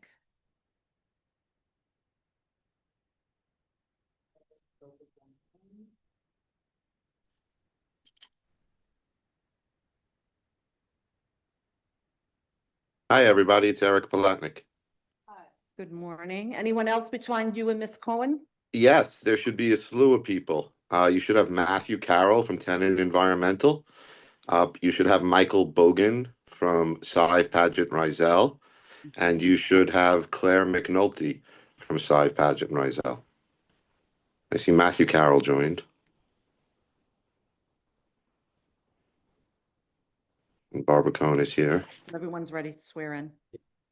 Is Michael Bogan on the call, Madam? I'm Bogan's there. Thank you. Beautiful. One, Thank you, Mr. Bogan. or Chris McNulty, I don't see, am I missing her? Michael's Claire joining the call? Claire McNulty, sorry. That's okay. Claire is in my office. She is not going to testify. Okay, thank Okay. you. Okay, so please unmute. Everyone raise their right hand. Do you affirm to tell the truth, the whole truth, and nothing but the truth in your testimony before this board and to respond honestly to board member questions? I Yes. do.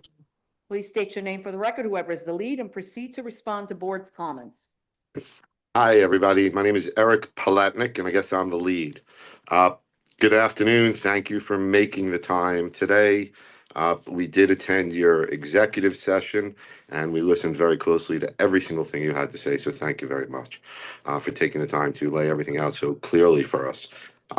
We heard during the executive session, not just the specifics, but basically the discussion that there is a component to the case that you're satisfied with, the uniqueness, and correct me if I'm wrong, and I could let you state it on the record if you'd like to, but this is what we heard, and the uniqueness was okay, and a multifamily was acceptable. But the discussion then boiled down to the analysis and the cost analysis and the costs related to the cleanup and things like that, and costs also, of course, directed at the uniqueness. And then we also heard comments related to Barbara's report that were called out. I believe a lot of them were called out by the board. So we respect the board immensely, with so much respect. It's unbelievable. We're knee-deep involved in all the housing initiatives and everything, and we respect them. But we would like the time. We heard you say multiple times, that this is a simple matter, and that, we'd like to keep it simple and not have too many hearings, and this could be quick. But it's not an easy matter what we're talking about. And at the last hearing, the board talked about a lot of things about the environmental, particularly about who created the problem and if it could be continued attributable to the current ownership. And that was where we left a lot of it. And as soon as we were done with that hearing, which I was at, and I have no expertise in environmental conditions at all. The closest I get is to environmental in the ground is a septic system in my home. And I wish I didn't even have to deal with that. But after that conversation that we had at your last hearing, which was with a gentleman named Mohammed and with Commissioner Sheta. We went out and we said, Mohammed, you know, you're good and you're knowledgeable, but you're not an environmental lawyer, and you don't deal at the level with these things that other people may. And you're a great expert, and you're incredibly talented, and you're very talented. But there are other experts out there. So we called Michael Bogan, and Michael got involved with Claire, and they've got between them decades of experience dealing with hundreds, if not thousands, of similar situations at all levels of environmental review, specifically in New York City. Michael Bogan is perhaps one of the most talented and knowledgeable people, I believe, in the city, perhaps only second to Commissioner Sheta, perhaps. And what Michael has said to us is, and this is what he's here to testify, which is why he's a little concerned when you said, you know, simple, easy, you know, this is our view, and don't try to convince us. It goes, you know, because we're not trying to convince you, we're trying to show you what's happening, and it's up to you to decide if you believe us or not. We're not trying to convince you of anything, we're just giving you the facts. What we've been speaking about, what Michael's going to talk about right now, is that the RAP is not that the chair spoke about at length, and then Commissioner Sheta spoke about at length, and that we like to stick to the RAP too. You know, it's got a good sound to it. It's a rap. You know, I'm friends with Eric B. of Eric B. and Rakim. I like rap. But rap here doesn't work in context with building being demolished or use ceasing, which is what's occurring no matter what. We gave you the letter saying the use is ceasing. And the spill location underneath the tanks, which are going to come out by operation of law. And when they come out by operation of law, they're going to get applied to the PBS, I'm told it's called, regulations that are enacted by the New York State Department of Environmental Conservation, which I'm told are going to happen automatically. As soon as we say we're done with the gas use there, the tanks are going to come out, and then DEC is going to stand over us with a microscope and say, when you take those out, why don't you tell us what's underneath them? And then the second DEC says, tell us what's underneath them, I've got 3 experts on the phone with a combined total of 100 years of experience who are telling me that DEC is going to say, dig it out next. And DEC is not going to give them the option to go with the RAP, because the RAP was created years ago when there was a gas station in full operation with no chance of shutting down. And DEC goes with the second best scenario because they're not in the business of closing down businesses. They say dig around whatever's in the ground.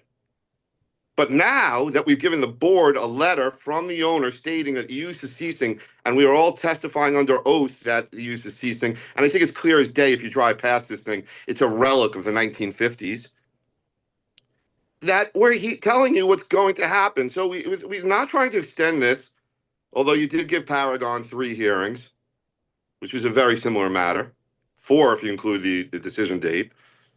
And Michael Bogan was the one who told me that because he testified there. So we're urging you not to just shut us down. We're urging you to take a look at what's going on here, the totality of the circumstances. So Michael, do you have something that he's here to speak, Michael Bogan? We'd really appreciate if you gave him the time. We did hear the board's half-hour review session at length, and we've been talking for the last hour and a half through the lunch about how we could at least tell you what from our decades of experience, factual belief that we are going to encounter once we leave the board and start going to DEC. So Michael, do you want to speak? Because I'm just going to repeat myself. Yes, and thank you, Chair Chandra and Commissioners Yoon, Shabeta, Otley Brown, and Commissioner Sheta. As you may remember, this is not the first time I've appeared in front of this board, and it's really a pleasure to be back in front of you again. I think last time was on the Paragon matter, and that one turned out very well for the applicant. So thank you. I also just want to say to Eric Palatnik, yes, I do have decades of experience, but please, the hundreds of years, I'm not that old yet. And Claire is not approaching those kinds of ages, but I appreciate the sentiment. So thank you, Chair Chandra. I want to recognize your instruction, which I listened to during the review session, not to debate the environmental conditions that Commissioner Sheta very carefully reviewed this morning. And I don't want to do that. And I know Commissioner Sheta, you also urged us to revert back to the DEC approved RAP. And I appreciate that. As an environmental practitioner, once I get an approved RAP, which is effectively like a decision document, that I'm locked in. That's what I want to do. I don't want to hear anything else about it. But if I can just sort of put that in context, and Eric did it a little bit, but I'd like to do it a little bit more fully. The RAP was approved in 2017 for an active service station. And actually, when it was approved, if you go back and look at the records, you'll see that there had already been remedial activities ongoing for quite some time. I think the consent order was in 2005. There had been years already of efforts to try and clean up this property, and it just wasn't working. There had been some enhanced vacuum extraction events, other types of activities. There was a test system that was put in that wasn't working. And so finally in 2017, they seemed to get it right, and DEC approved the RAP. But it approved the RAP for an active service station, right? And that's why it was an SVE system, because in an active service station, you've got active petroleum underground storage tanks, you've got a business that's operating. So closing out tanks, excavating property to get at source material is simply not a feasible option. But now that's no longer the case. That use scenario is not extant anymore. The PBS regulations require UST closure. And Commissioner Sheta, I think you know that, and I think you'll agree with me. Once you cease operating, you must, within a very short time frame, submit a new PBS application showing that the tanks have been closed, and then you need to close them in accordance with the regulations. And what that means is you need to open up the ground, you need to empty out the tanks, you need to pull them out of the grave, and then you need to establish that you've got clean endpoints on the sidewalls and at the bottom. That's not optional. And it's got nothing to do with the RAP. It's not part of the RAP, because again, the RAP was for an active service station. Now we've got a closed service station. If there was any doubt about that, the DEC RAP also speaks to this issue, although not in quite as clear terms as I hope I've made it. But the DEC RAP recognizes that if this approved SVE system does not work, if it's not doing what it's supposed to do, then, and I'm going to quote right from DEC's approval letter, the department may require that the remedial system be expanded to better address those areas, or that supplemental remedial actions be taken to address those areas. As they always do, they left themselves the option of looking at what happens after the RAP, examining the data, and making a determination whether or not the remedy is working. And it didn't work, and it hasn't worked. And how do we know that? There's several ways. First off, we know it because the owner had to go back with his environmental engineers at least two, I think it may have been 3 times, to try and revise, and they revised the RAP. I was reading you from the original RAP, but it was revised several times because the system wasn't working. And they expanded it and they tried other things. I'm sorry, I have heard this several times now, and I don't want to let it go. Why are you saying the system is not working? And I'll get right to that, Commissioner Sheta. Let me finish my point and then Sure. respond. You're saying, number one, you're saying the system is not working. Number two, you're saying that DEC has the authority if there is an area that's still suffering from the presence of the contaminants, they have the right to ask whoever owning this site to expand the remediation system to clean up this area. And I do agree with you on that. But my question to you is, why are you saying that that system is not working, number one? Number two is, do you know the extent of the area where the contaminants are still present? And I need an answer to these two. Yes, and I'll answer the first one. And then I'm going to turn it over to Matt Carroll to elaborate on what I said but also and I apologize for my lights shutting off. But those are the city requirements these days. And then Matt will answer the second part about the extent, but those are, and I appreciate those questions and they're the right questions. So this morning, when I was listening to you, Commissioner, you quoted from the 2023 groundwater sampling data. I'm not really sure why you didn't have the 2026 data, and it may be our mistake, like maybe we didn't provide it in our submission, or you didn't get the most recent submission, but there's March 2026 data that you didn't go through. And Was this submitted to the DEC? Yes, these were submitted to DEC. Yeah. Okay. So the March 2026 data, and they're not that much different than the 2023 data. They all show similar things. And let's start with MW2, which is actually not a down gradient well. I consider it a side gradient well, and we'll let Matt talk more about it. But in MW2, as of March of this year, which is now, a decade of this remedial system that was approved in the RAP operating, after 10 years, you still have benzene at 41 ppb, which is 41 times the groundwater standard. You have toluene at 423 ppb, and the standard is 5, so that's 2 orders of magnitude higher.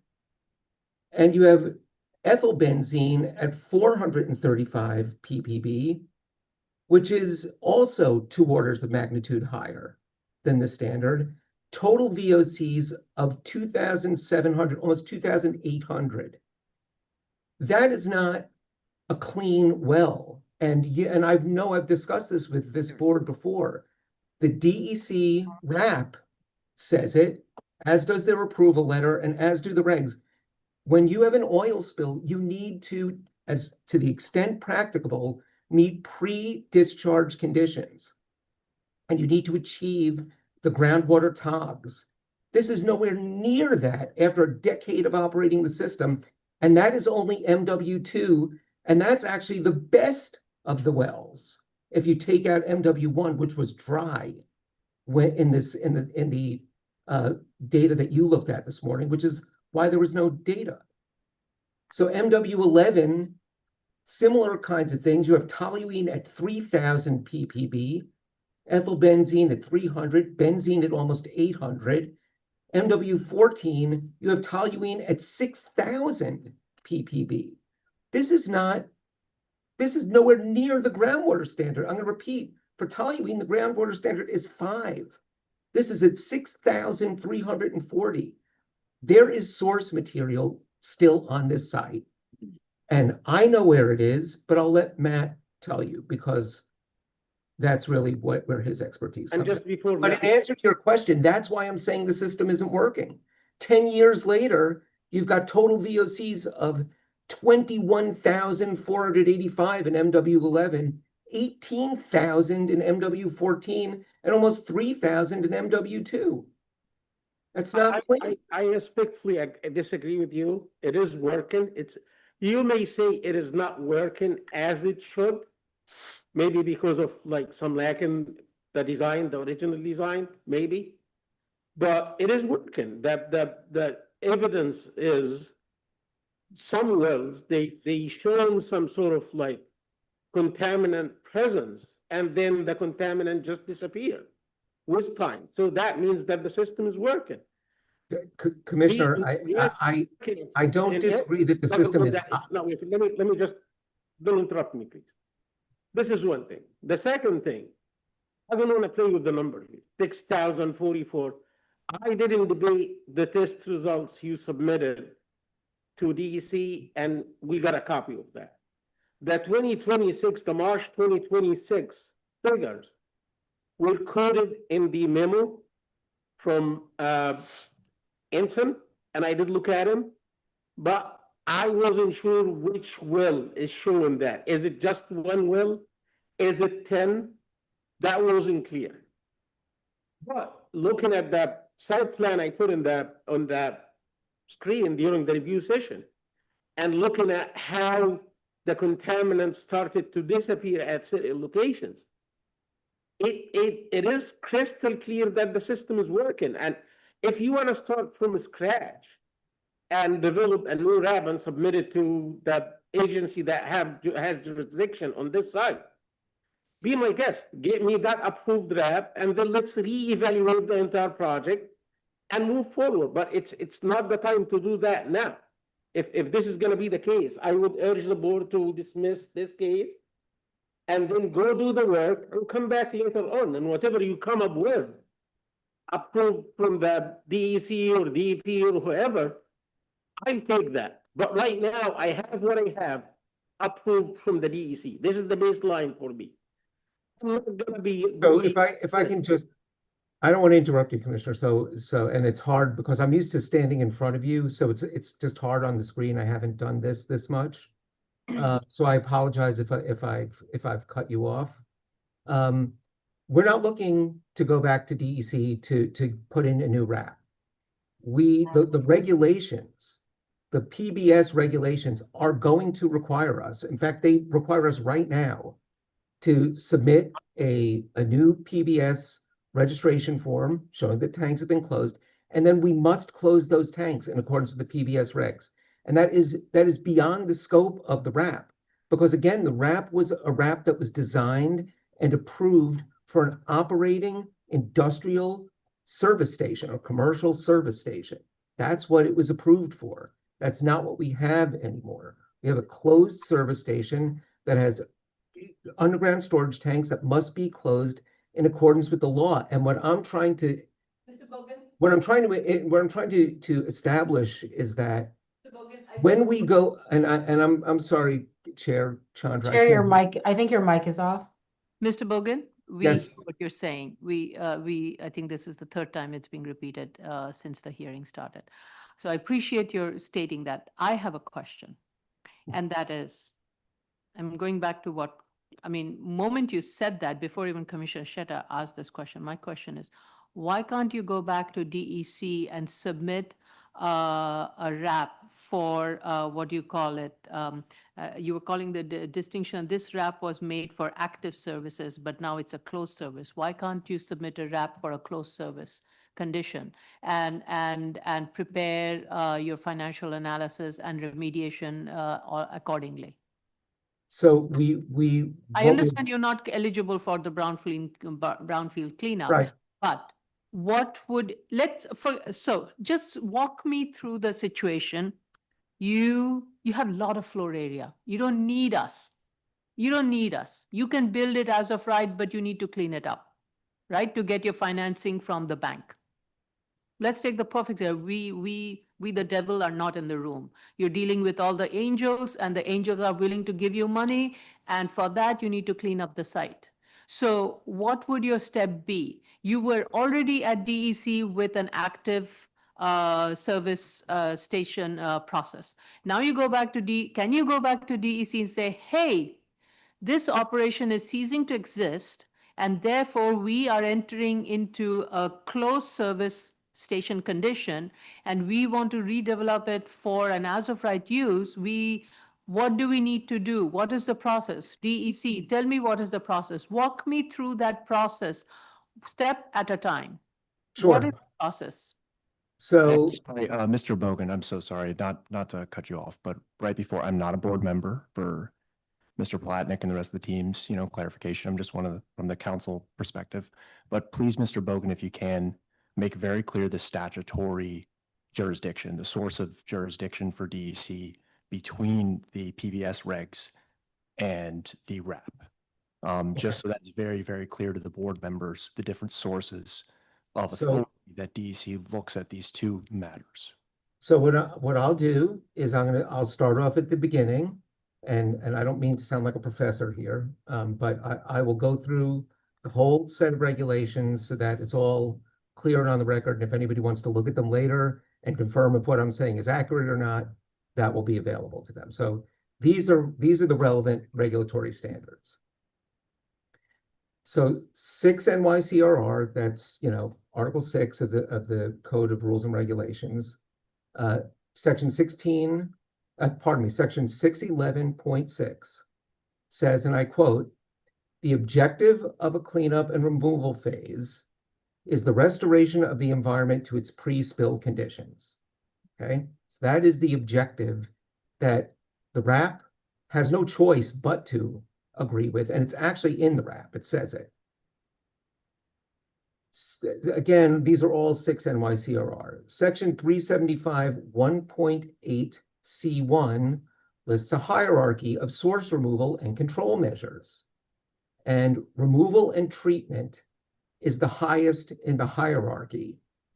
And that is reiterated in DER 10, which is the DEC, effectively the guidance document, but really it's the Bible of how DEC requires somebody to undertake a cleanup at a site.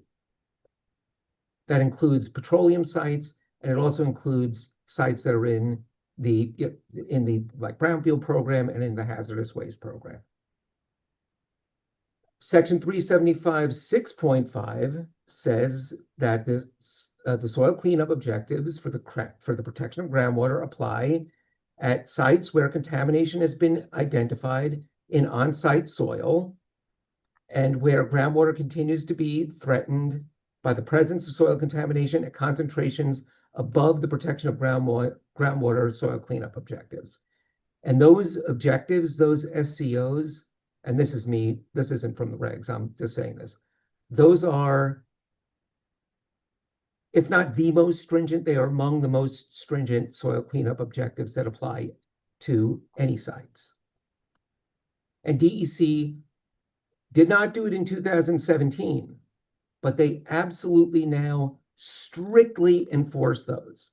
And you don't need to take my word for it. You can ask any brownfield practitioner, any hazardous waste practitioner. It's very difficult to meet those standards without a lot of excavating and dewatering. Parts 700 through 706 are the water quality standards. And to make a long story short, those standards establish that in New York City, all of the water is drinking water. Even though we don't drink it, it's all considered to be drinking water, and it's a resource that the state requires to be protected. That's all the stuff that the RAP was based on. The PBS regulations, do you have a citation? Hey, Michael, I have that up if you want. Yeah, Matt, why don't you go?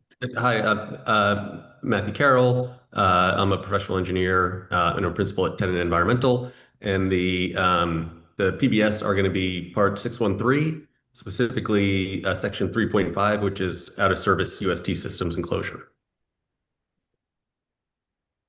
Okay. And that's overseen by DEC, but separate from the RAP. Correct. It's under the PBS, Petroleum Bulk Storage Unit, and then there's the spills group would be the regulations that Michael had mentioned. These are the rules and the regulations and the requirements under which you have to play with these rules when developing your RAP, right? Yes, you do. And I do understand that same applies to DEC for even an operational station like that, what is existed back in 2000 or so. It says the CP-50 something, it says the same thing. The purpose of this remedial work is to bring the site to the pre-spill conditions. To the extent practical. Talking about the same thing. Yes. I'm not debating that. All what I'm saying is, so far, what this board has is just a DEC approved RAP, which, by the way, I don't have the RAP itself. I have a cover letter from Jonathan something at DEC saying that the RAP is approved.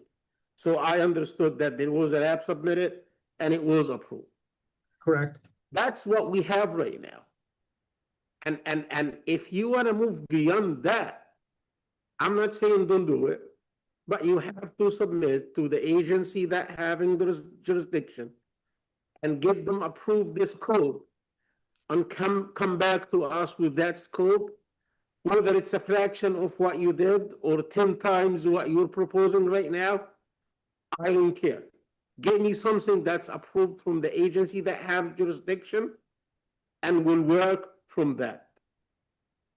But right now, that's what I have, and I have to stick to it. The Commissioner- 2017 rep that I don't have a copy of. And I don't know, we don't have a copy. I don't know why we don't have a copy of that. Okay, let's not get hung up on that. Provide a copy of the RAP that was approved into the latest RAP. Provide the 2026 report. But more importantly, just for the record, more importantly, my question is, and I want you to do this, is if you believe that the parameters of a closed, from what you're saying, that the parameters for a closed service condition is going to be more rigorous and would have been rigorous regardless based on the latest change in the DEC procedure of the groundwater thing, why can't you submit to DEC the latest RAP based on a closed condition and get the financial cleanup cost from that and use that in your analysis? That will just resolve all the issues and all of this back and forth. Yeah, Michael, can you answer that? Because I asked you the same thing earlier, and you and Shannon both said you're out of your mind, Eric. You'll never get anything from DEC. So I don't know what you meant by that. Look, doesn't let make me answer the, Why let me would answer, Chair. DEP not want to do it? That's DEC what I said. So Michael, can you Do it. explain Sure, that? Chandra, let me answer it, and then I'll let Matt give you some of the practical difficulties. We are going to be submitting to DEC. We are going to have to put a closure, a UST closure work plan together, and that is going to be submitted to DEC, and they are going to approve it, and then we will have to undertake it and do whatever else is required based on, on what we encounter, which we know what it's going to be because it's showing up in the groundwater monitoring wells for over a decade. So we know what we're going to encounter, and we know where we're going to encounter it. That is going to happen, and the report that Tenon has put together is effectively what they're going to submit to DEC. So I'm not really, I get that it would be ideal maybe to have a DEC approved to go on, Matt. Yeah, if I could add to that just quickly, is we would submit to DEC a plan that shows what the proposed development is going to be. And that's why we're here today, to try to understand what would be permissible. And so to the extent that our RAP would have a building that's designed, it would have the SSDSs. So it could be moved forward, but yes. Mr. Carroll, so what you gathered from this board today is very vital. We think a multiple dwelling development is appropriate. We do believe a residential use is appropriate.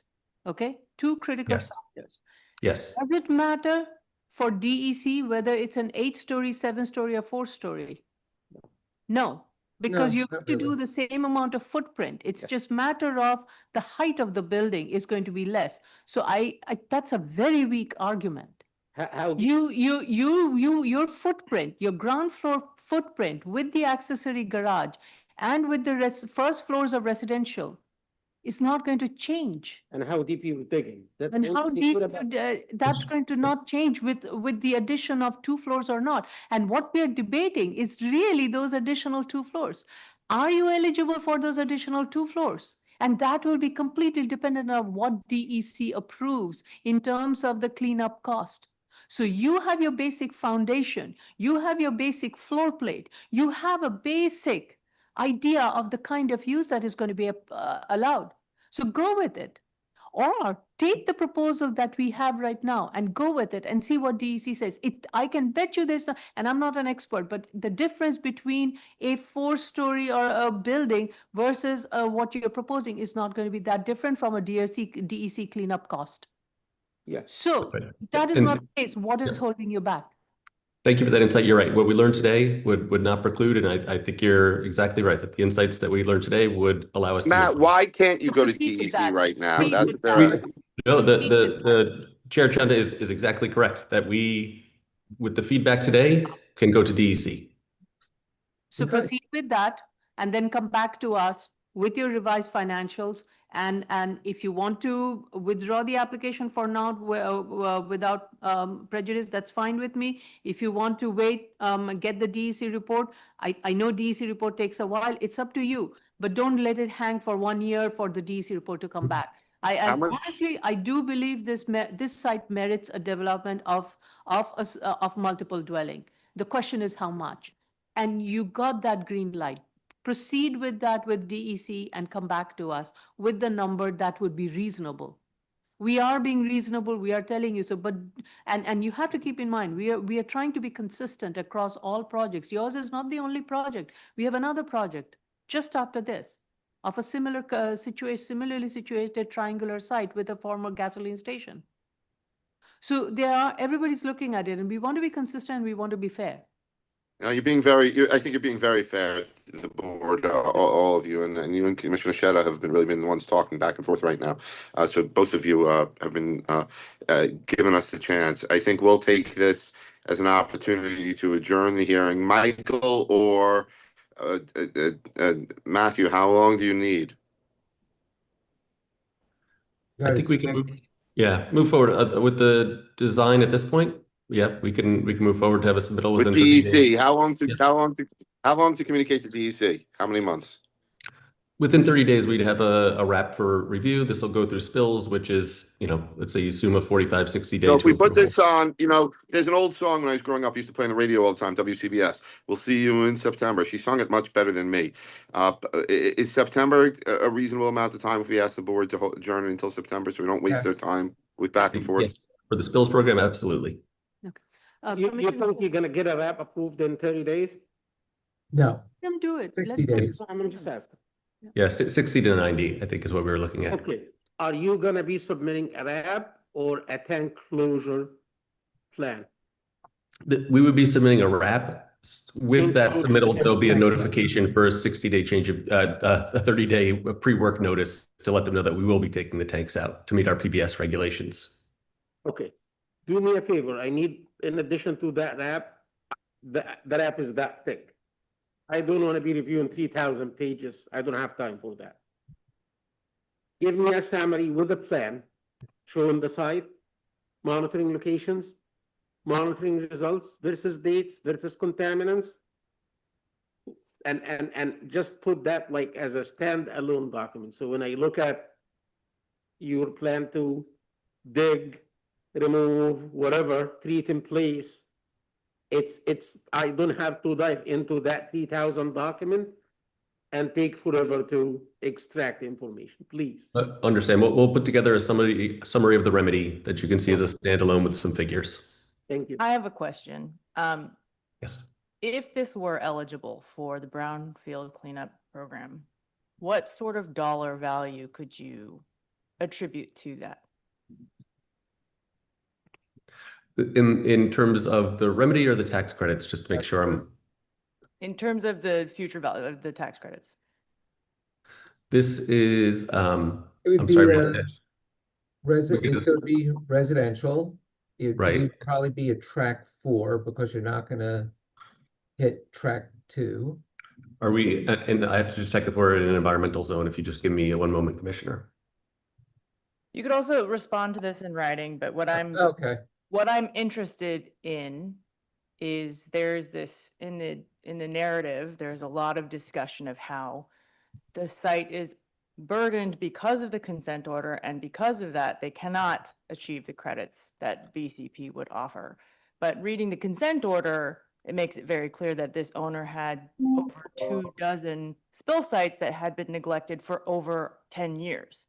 So the consent order was an agreed upon document, basically the owner agreeing to take care of all of these problematic spill sites. And so the sort of woe is me complaint that the BCP doesn't apply here feels like this owner created that situation for himself. Is that not correct? You see you're shaking your head. Yeah, I don't, I'm not an expert, Commissioner, so I'm, explain it to me. no, I meant to, you know what, I'm glad you raised it because I meant to, I heard you mention it this morning. And I think we talked a little bit about it in our submission. This consent order is from 2005. And I wasn't involved with this sites or with this client back then. But I know that a consent order, a multi-site consent order doesn't get negotiated overnight. So my guess is that it was probably took a couple of years to get to the point where it got signed.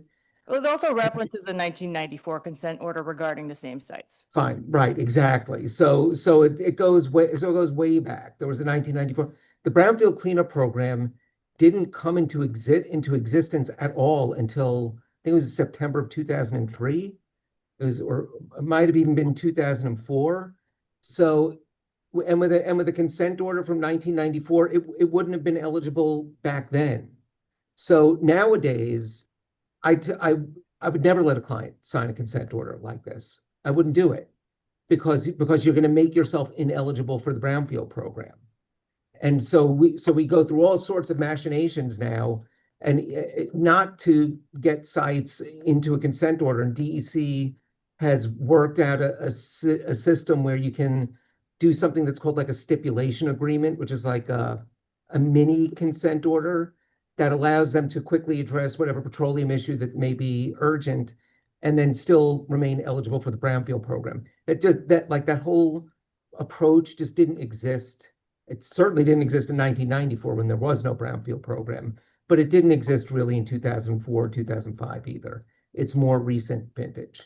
What happened then with the latest spill? Which was after the. Yeah, they administratively closed the old spill number and they merged it into the new spill number just so that they don't have to track two different spill numbers. So that still made them ineligible simply because the Because program of the consent order. back?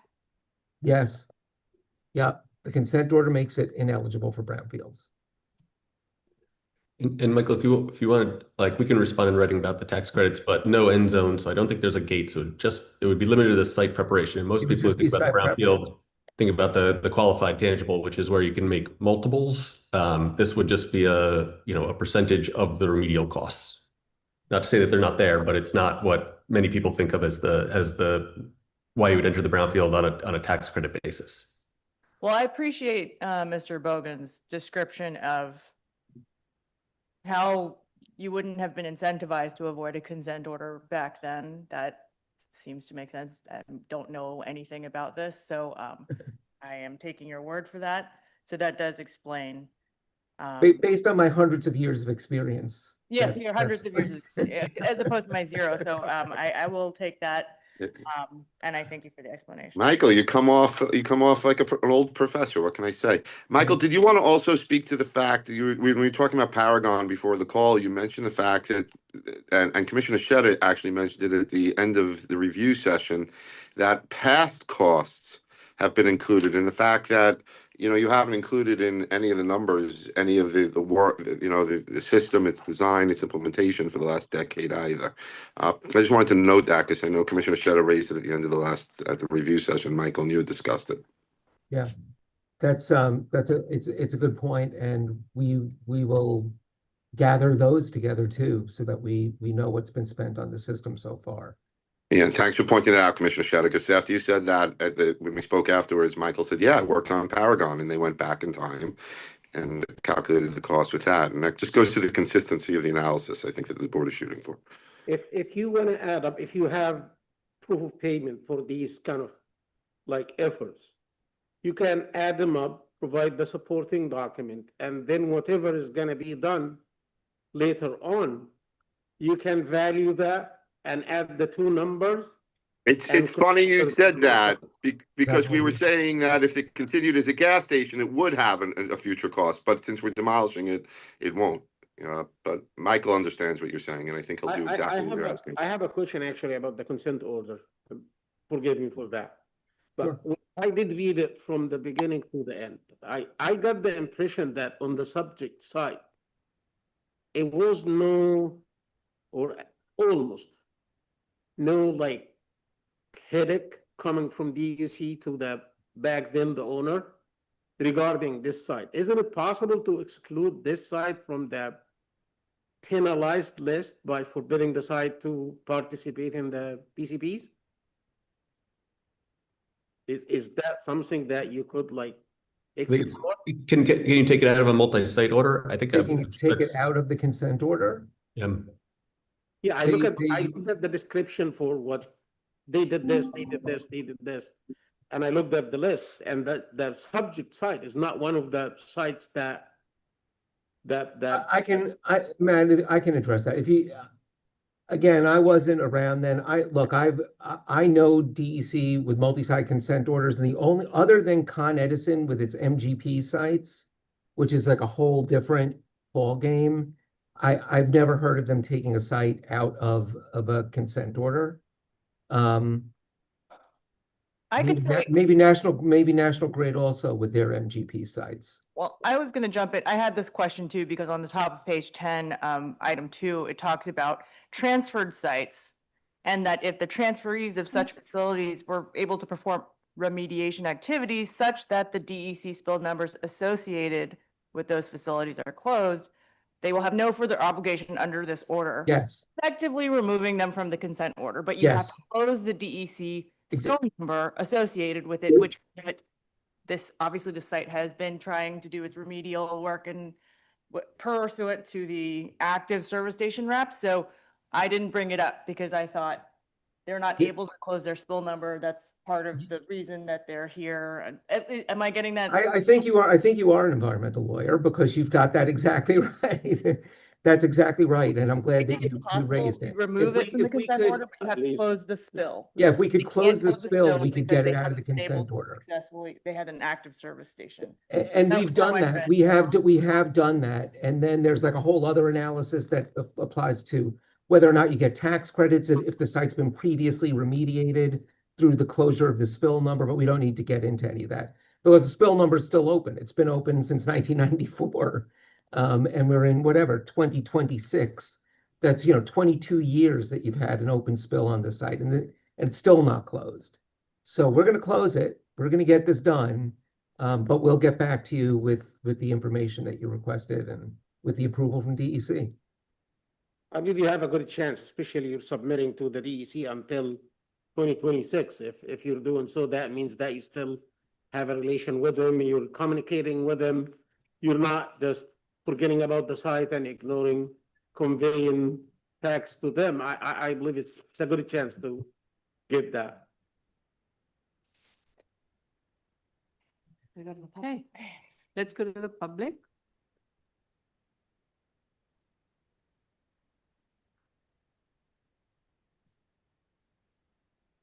Thank you, Jello.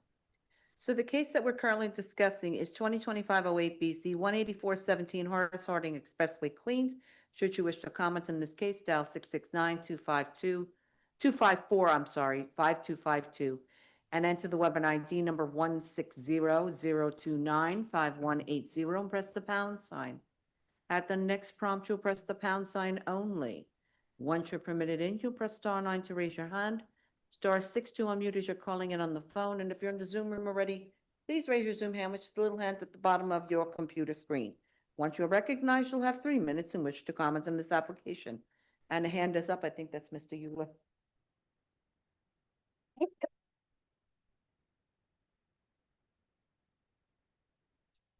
Go ahead, Mr. Euler. I'm assuming that's Mr. Euler. Nope, I'm right. Yeah, please go ahead. Person with the number 5505.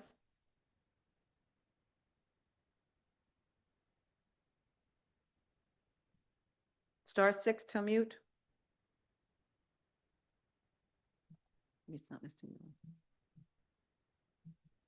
Now I have. Hey, Mr. Yes. Euler. Hello. My name is Henry Euler. I'm the president of the Auburndale Improvement Association. and I'm representing them today, and also the second vice chair of Queens Community Board 11. We had a meeting last night, a full board meeting last night, and after the meeting, several people came over to me and were asking me about this particular case, and that they wanted to be able to hear the case today online.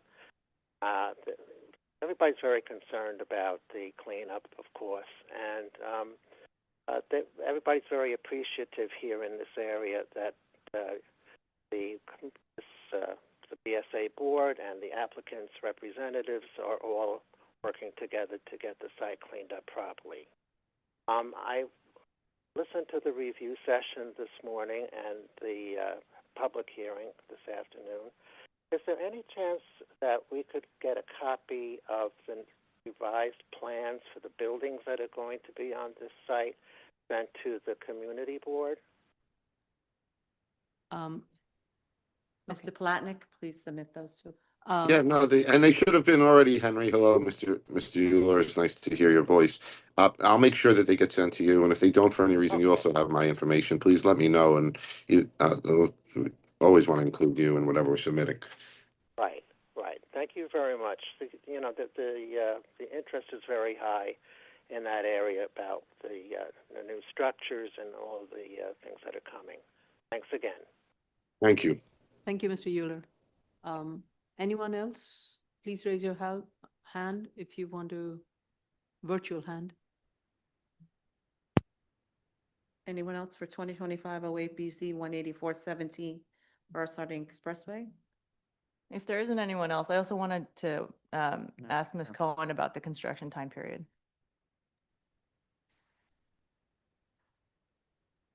Barbara? Yes, hi.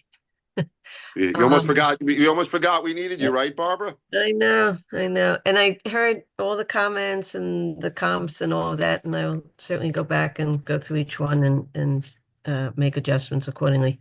And same thing with the construction time. I'll go back and take a look. And in fact, I've been recently discovered in Marshall and Swift, they actually have a construction time sort of table for various building types. So I'll use that as a guide as well. Thanks for catching that. Thank you. Okay, that's it. Thank you. Okay. So, Mr. Palatnik, when you do make any submission on this application going forward, please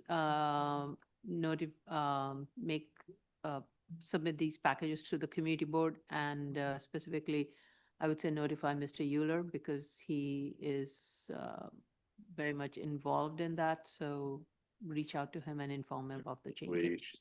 Okay. How much time do you need to make the submission? We would like to submit in September, if it's okay with you, in the first week of September, and then have a hearing. I don't know if the board is meeting the third week in September, but that would be ideal. There's a few holidays. Yeah, there's only one hearing in September. That's 14th, 15th, and then after that is October 5th, 6th, and then 19th, 20th.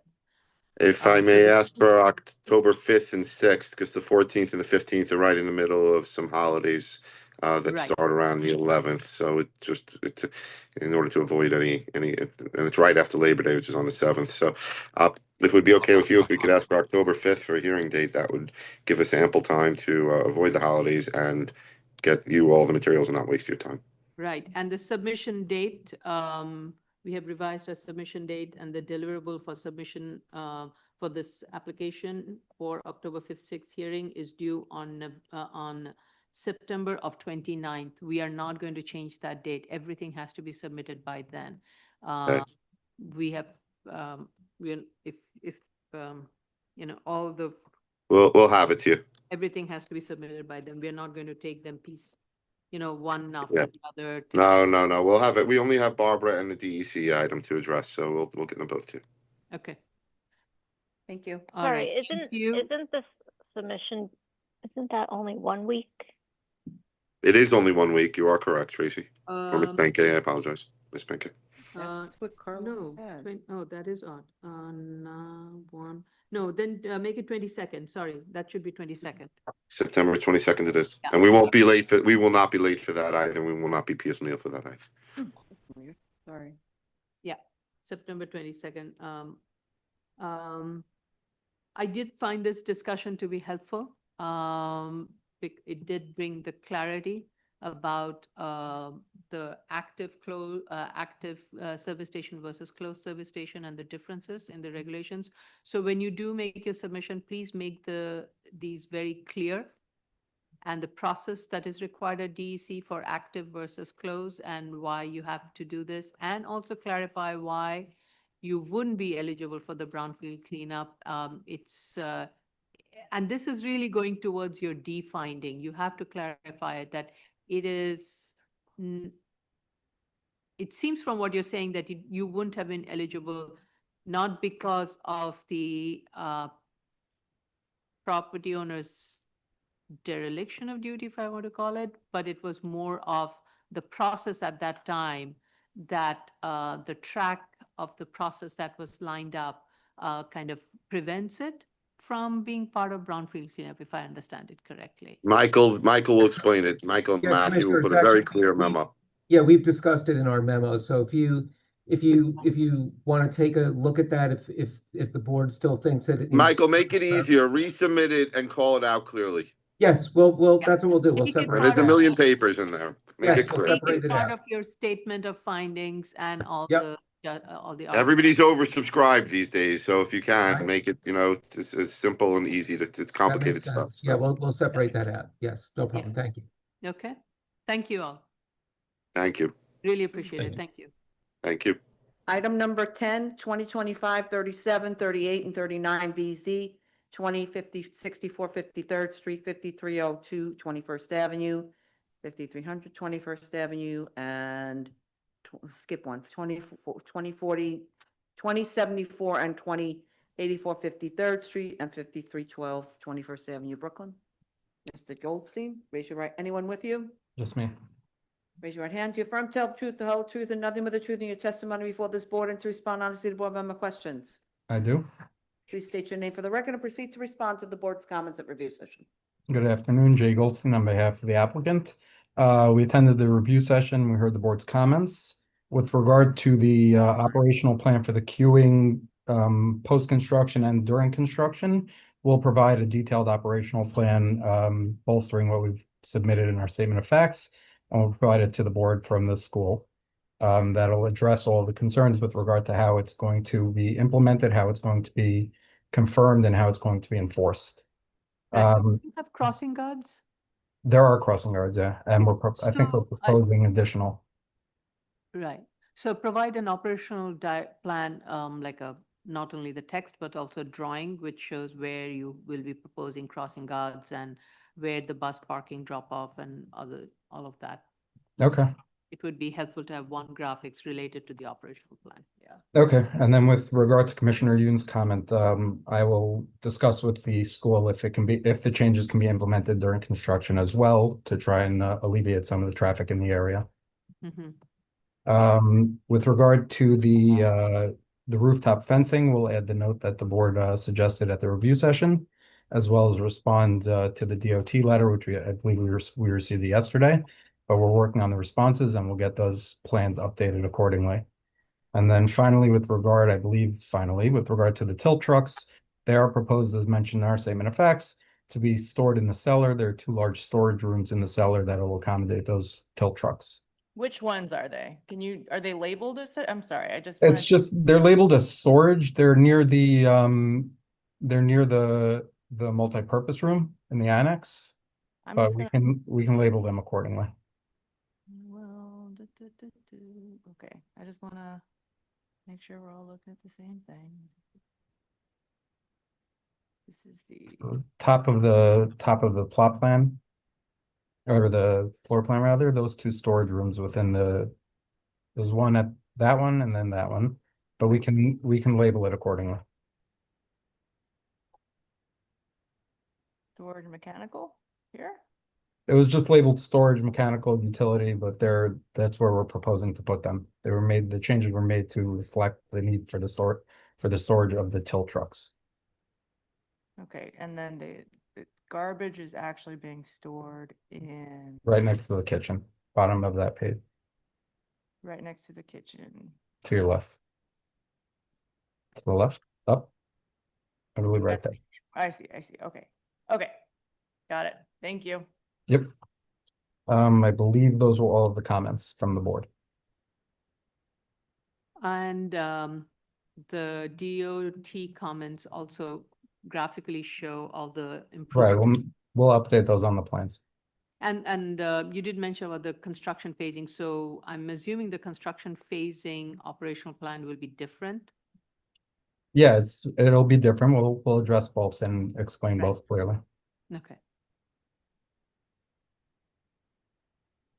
Got, I think Ms. Banky has her hand up. yeah. Yeah, I just wanted to go over the status of seeker. For hazmat, I hope there hasn't been some confusion. I think we're awaiting a phase one from you, not for the LPC sort of phase one, but hazmat phase one. I don't know if you have any. I am not aware. I'll discuss with Bonnie and we'll confer with you to make sure we have everything we need to you. Okay, and then air quality is, we got that response. It's at DEP. Noise, we're still waiting for the response, which I know is forthcoming. The LPC did request the RD for archaeological, so I think that's forthcoming if you could check on that. And the transportation surveys, which. Right, I know those are finalized right now. Okay. Because that would finalize, well, not finalize, but we'd have to look at that in conjunction with the transportation section of the EAS, just make sure it all goes Right. together. Yeah. Okay, I will confer with Bonnie and we'll be in touch with you to make sure the board has everything they need to continue the review. Okay, thank you. All right, let's go to the public.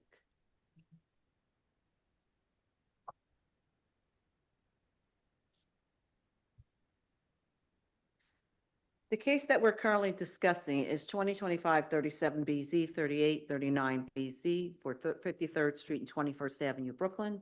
Should you wish to comment on this application, please dial 669-254-5252. At the webinar prompt, you will enter 160-029-5180 and press the pound sign. At the next prompt, you'll press the pound sign only. Once you're permitted in, you press star 9 to raise your hand, star 6 to unmute if you're calling in on the phone, and if you're in the Zoom room already, please raise your Zoom hand, which is the little hand at the bottom of your computer screen. Once you're recognized, you'll have 3 minutes in which to comment on this application. Mr. Goldstein, what's the status of the review at the community board? I'm just looking through my notes. Did the community board weigh in on this? The community board hasn't called us for a hearing. We followed up a couple of times, but they've put us in contact with the neighbors and we told the school with their new operational manager to be in contact with them to address their concerns. So I don't know if the community board is planning on having a hearing on this, but we are in contact. Again? What? Please follow up with them again. We will. I think our project manager also called them last week. Yeah. Okay. Anybody, did we call the public? Yeah, All right. just give them 9 seconds.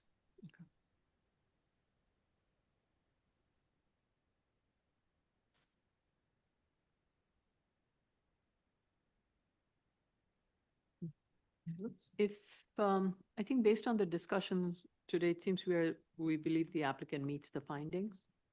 So in that case, I'm going to make a recommendation that we close, but keep the record open for the environmental review. Okay. And the amended plans per DOT. Yes, and the amended plans for DOT. Okay, motion to close, Chair Shanda? Aye. Vice Chair Shabbat? Aye. Commissioner Otley Brown? Aye. Commissioner Sheta? Aye. Commissioner Yoon? Aye. Okay. Madam Chair, did you want to try and set a decision date? I think a lot will depend schedule? on the environmental review. Okay, I- so I'll be I- in touch with Ms. Banky and we'll Yes, work on that. yeah, Okay, thank you very much, everyone. yeah, and DOT, yeah, yeah. Thank you. Item number 11, 2026-07BZ, 1508 Eastern Parkway, Brooklyn. This is Alexia Landsman. And I don't know who else. Oh, yeah. Oh, and Amber Cartalian, sorry. And Kelly Tufts too. And who? Katie Katie Tufts, Tufts. Kelly Tufts? Is Kelly Tufts part of the team? Yeah. Is she part of the team, Ms. Landsman? Hi, everybody. Sorry, no, I don't believe so. What is the name? Kelly Tufts? Not on my end. Amber, is she with you? No, we're waiting on Alexia Landis, sorry, not Alexia Landis, Victoria Whelan from our office. Okay, Ms. Tufts, you'll be put back in the room. You're at the opportunity for the public to speak. Oh, it's the next, Will be there. sorry. Victoria Whelan is part of your team? Yes. Whalen. Whelan, sorry, We also have a Natalia Semliakova. don't see. Not there. Let's see. Is there a Michael Muroff? Nope. Nope. Okay. Do you want to start?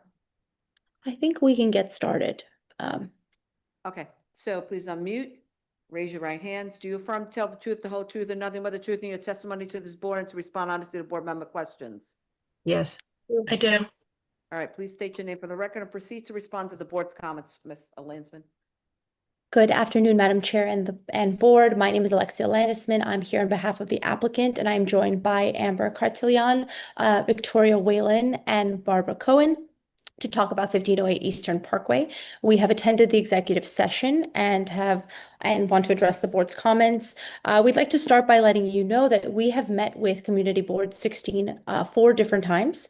It was very important for the applicant to make sure that the community understood what was being proposed and also had, a say in what goes there. I think that the community was very understanding as far as the circumstances for the site. And I think really what it came down to was the environmental was a bit concerning for them. In fact, one of the 4 times that we met with them, we actually had the director of OER, of the Office of Environmental Remediation, attend the meeting as well to explain the process of what it takes to remediate the site correctly. And after the site has its e-designation and what that excavation looks like. There is a way to go about the actual remediation. And so we wanted to be very clear with the community. And as far as commercial space on the ground floor, we're very open to their thoughts on what should go there. We're very open-minded to hearing the unit sizes and just getting their thoughts on what makes sense in the community, partially to meet the C finding, but also to make them more comfortable with the proposal as a whole. With regards to the OER question, we have Victoria Whalen here from GZA, who's actually handling the portion with the Office of Environmental Remediation. And I'm happy to give the floor to her to explain a little bit about where we are in the process. So Victoria, if you'd like to say a few words. Sure. Hi, my name is Victoria Whalen. I am a professional geologist. I'm a vice president at GZA. We have completed our investigation at the New York City Office of Environmental Remediation. That included soil, groundwater, and soil vapor sampling. And based on that data, we came up with a remedial design for the site that included excavation, removing any tanks if we find them, and then installing a sub-slab depressurization system under the slab of the building to prevent any vapor intrusion from going in the new building. So you have some USTs underground?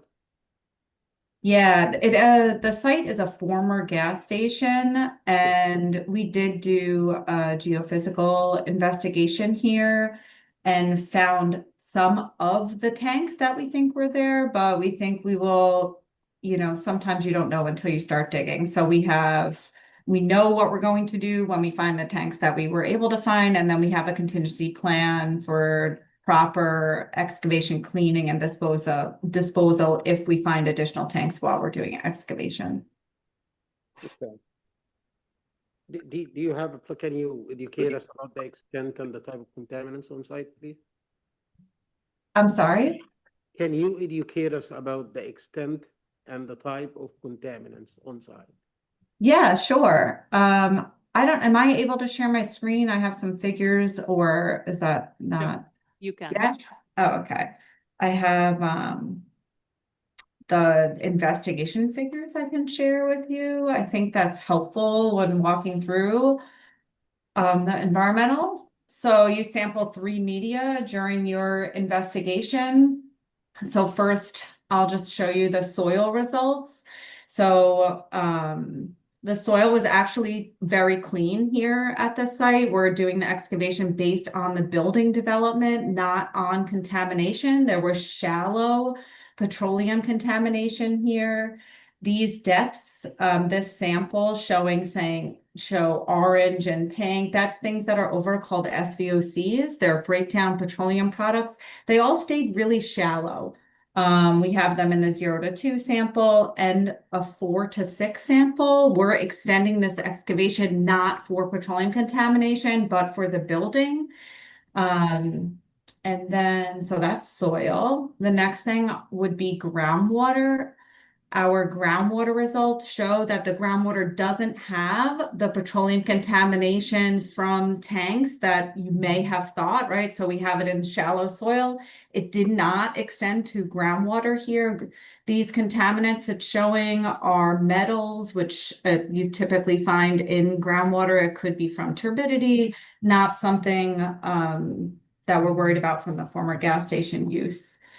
And then we have soil vapor results. So soil vapor, these don't have highlights on them because there's not actually a standard you can compare soil vapor when you don't have an existing building. But what you look at is what are the things that were found and at what kind of level. So these are all what I would say are low level SVOCs and VOCs. VOCs, like petroleum related VOCs, but nothing extremely elevated. We have some petroleum over here, some xylenes. So we're putting in an active SSDS system. So if there's any residual vapors, it wouldn't go into the building. But we're not anticipating that because the petroleum related VOCs are not in the soil at the depths that we're leaving. SSDS systems now go on every building that has an E designation. It's just more of a precautionary measure, especially on this site. Thank you so much. Welcome. Thank you, Victoria. And then I think one of the comments was with regards to the as of right plans. We will go back with the architect and try to maximize that floor area ratio, and as well as figure out the layout to see if we can compare apples to apples, as you had mentioned, and try to keep those layouts consistent with the proposed and the as of right. One question I will want to, speak with Ms. Pringa about is whether or not the as of right needs to be this building, or because the appeals case that was previously done for this site, now that it is null and void, is the as of right now a vacant lot. So we just want to go back and kind of discuss that with the board internally to see what exactly needs to be provided for that. But regardless, we will prepare that for the next submission. And then with regards to the proposed, we will take a second. I can ask you a question. Why would you want to go back to the as of right that was part of the A application? Well, no, the A application allowed the extension to be waived, but now that that is not the case, if currently, because there's a 30-foot setback requirement from Eastern Parkway, nothing can actually be built on the site. So the as of right now becomes, instead of a 4-story to 6-story building, residential building, it would now be no building, which helps with the argument for our case with the hardship, and also potentially changes the financial analysis. So before we do any of that work, we want to speak with the board about that. So the way I think probably the way to approach it would be, yes, you're right. Under the current regulation until the regulation is changed, nothing can be really built on that site. Right. However, as a hypothetical exercise, just to see what is the envelope that would be permitted as of right on that site, if we could erase that 30-foot line, Right. what is the number of unit you could build as of right? And then it's the increment of that. Which is what they've effectively prepared, except we just want them to maximize. Right, Right. So, No, understood. yeah, so the narrative would change slightly from that point of view. Yes. But we're not waiving the admin code, so I don't think Right, it makes you're any not- sense to count that as a variable in the. I agree. Yeah. Right. So it would be more for the incremental part of it, but not part of the, since, even in this case, we are not waiving the admin code. We're just saying that Right. if admin code is waived, All right. then We're viability of this project. right. We're doing the case study either way. So we'll go back to the drawing board on that and provide, we'll provide a revised version of the as of right, assuming that you can, assuming we remove this admin code out of the equation. Yeah, go ahead. No, please. No, that's okay. You go ahead. I had a question, actually, Yeah. for Victoria, if we can go back to her discussion. Hi, Victoria. I don't know if you remember me, but it's been a long time since Navy Green. Yes, I do, of course. That's why you sounded. We found that huge oil tank under Yeah. R3 back in like 2000. I was trying to place you. Now I know Navy. Yeah, we Green. did a lot of work together when I was at Dunn Development. It's nice to see you. So I appreciate your transparent testimony. So you're saying that the excavation is because of the design of the building, which includes a cellar. There's shallow contamination. For clarity, let's say if you were to do no cellar, you would still have to remove the contamination in the shallow portion of the site, I imagine. Yeah, there is soil contamination on one side that we found between 4 to 6 feet that we would have to do. So if you were doing just a slab on grade here, you would have to do an excavation, remove the tanks, and then you would do a hotspot excavation, I would say, to 4 to 6 feet on the northeast corner. That would probably get us in a good spot. And there's one other spot actually on the St. John's side that had some SVOCs over that restricted residential that's 0 to 2. So probably another shallow area that looks like it would probably correlate with one of the tanks. But yeah, it would be very minimal excavation. Okay. It's gonna be isolated spots, like you said, hotspot excavation, not the entire site, right? Right. But there are potentially, at least there's a history of 7 tanks, if not more, that you have to remove also. Yeah. Yeah. Can you, just for the record, can you submit the figures that you put on the screen? Because I did look at the app and I can't see them. Oh yeah, these figures are actually from a remedial investigation. It's a public document. I can share the document or the figures, whichever you prefer. I can pull out the figures and we can get them over to you, or we can share a link to the full document, whichever you prefer. Just give us the figures that you put on the screen with Okay. very brief cover for describing them. Okay. Thank you. So will this site be in the brownfield cleanup program?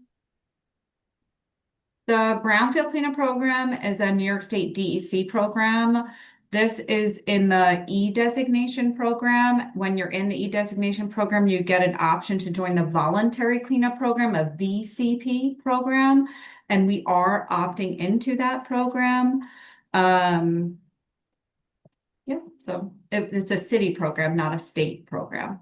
Does it confer any benefits in terms of tax credits? No, that's the DEC VCP program. The voluntary cleanup program has an added component of including the community. So you can stay in the E-designation program and not have a community involvement to it. But if you choose to go into the voluntary cleanup program, it's actually everything's public. You're asking for public opinions. You put out fact sheets. It's much more inclusive, letting people know they can see what's going on as you're progressing through your remediation. Right. And this was very important for the applicant to do, and we relayed this to the community board as well when we were in front of them to try to make this whole process as transparent as possible. And moving on to the comments with regards to the proposed plans, we will take a look at the commercial ground floor space and discuss internally with what we think the best use would and what would make sense here. We do value the chair's comments with regards to what exists as far as like the residences on the ground floor. And so we just want to take a second look at that and see if it fits in with the financials and just how this would work. But we will take a look at that. I do want to flag the height conversation. We are specifically requesting a waiver for the setback, but as far as height goes, this is technically an eligible site. And so I wanted to just make note of that. We are permitted pursuant to 23-434 to reach a height of 125 feet. That is not what we are proposing here. We obviously understand that given the narrow floor plate of this lot, we are not getting to 125 feet. But I do want to focus the conversation more of the setback requirement, which is difficult because of the triangular site, and less on the actual height, which is permitted as of right. Right, and when you do the hypothetical as of right, do indicate what the as of right setback, minus that 30-foot requirement. Yes. The as of right setback rule that would be applicable to this site. Okay. So we will take a look, and once we finalize our proposed plans, our revised proposed plans, we will provide a new uniqueness study that really nails down why we think this is unique. Obviously, we want to first thank the board. We all agree, including the community in their recommendation, that this site obviously has several uniquenesses associated to it. And then you add this component of this 30-foot setback, and that really becomes a doozy of a case. So we are going to go back to the drawing board and provide you a uniqueness study, and we'll try to tie in that height if necessary, depending on where we land. We'll tie in that height and that mention of the setback in that analysis. So I think one thing that you can take away from this RE review session is that we do find the site to be unique. But however, the narratives and the uniqueness and the graphics provided are not helping this. Yes. So those need to be cleaned up and provided in the manner the board sees. Noted.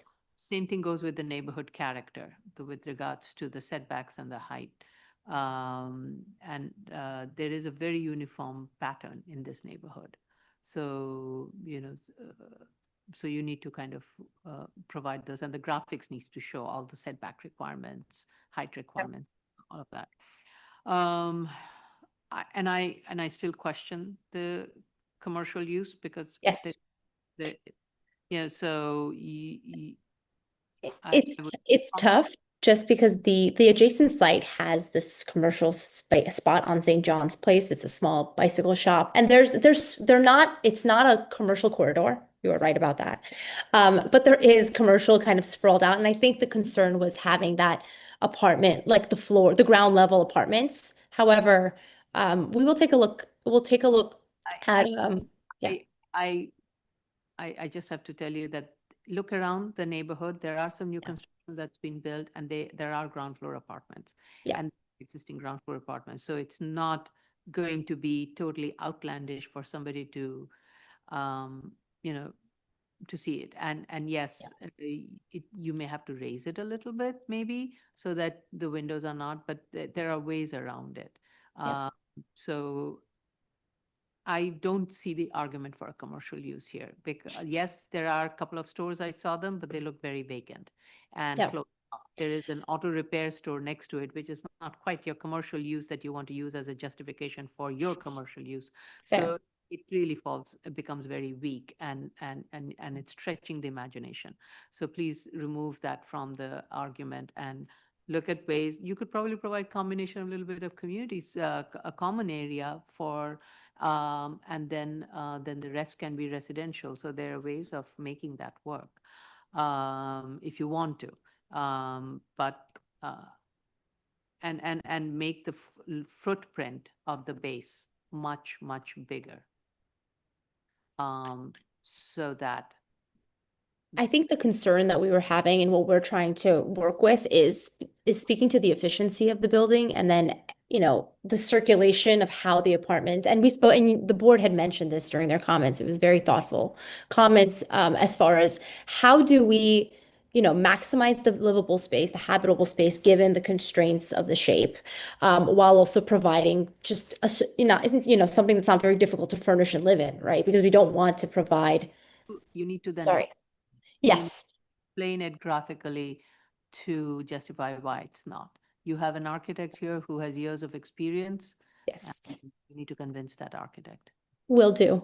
And I think with that, those really are the comments on my end. I'd still like to give Ms. Cohen an opportunity to speak to the financials if she has anything else to add. But before I do, I would just like to thank the board for their thoughtful review of the application and all of the helpful feedback. I think this was very productive, and we're going to go back to the drawing board and hopefully give you something more comprehensive. We also will keep tabs of the bill and how that's proceeding. My understanding is that it is up in front of the Land Use Committee for June, the end of June. So I will follow up with Ms. Pring on that to keep the board apprised of what the timeline for that process is. And I appreciate the board working in tandem with us while that kind of unfolds. Right. Okay. Ms. Cohen, I have to swear you in, so raise your right hand. Do you affirm to tell the truth, the whole truth, and nothing but the truth in your testimony before this board to respond honestly to board member questions? Yes, I do. Cite your name and proceed to respond to the board's comments. Barbara Cohen. Yes, I heard all the detailed comments on the comparables, et cetera, and I will go back and look at each one of them and revise accordingly. Public? All right. Oh, wait, I wanted to say one thing, That's right. just for the record, because we talked about, I was asking about a no cellar building, and obviously I was trying to see if the as of right should consider a no cellar condition because you're claiming over $300,000 of remediation costs. The reason I'm not pushing back is because you probably have 7 USTs under there. It is a very small site, plus you have these hotspot excavation areas. So when you're done, I think it's a wash whether or not you have a cellar, because you're either backfilling what you've taken out or you're Exactly. removing the rest. But I just want to make that clear for the sake of the record, because it's a small site, and overall, I think it's a wash here on this case. Thank you, Commissioner Yoon. We figured as much as well once we kind of saw the testing done. Okay. We didn't get a breakdown for the remediation cost.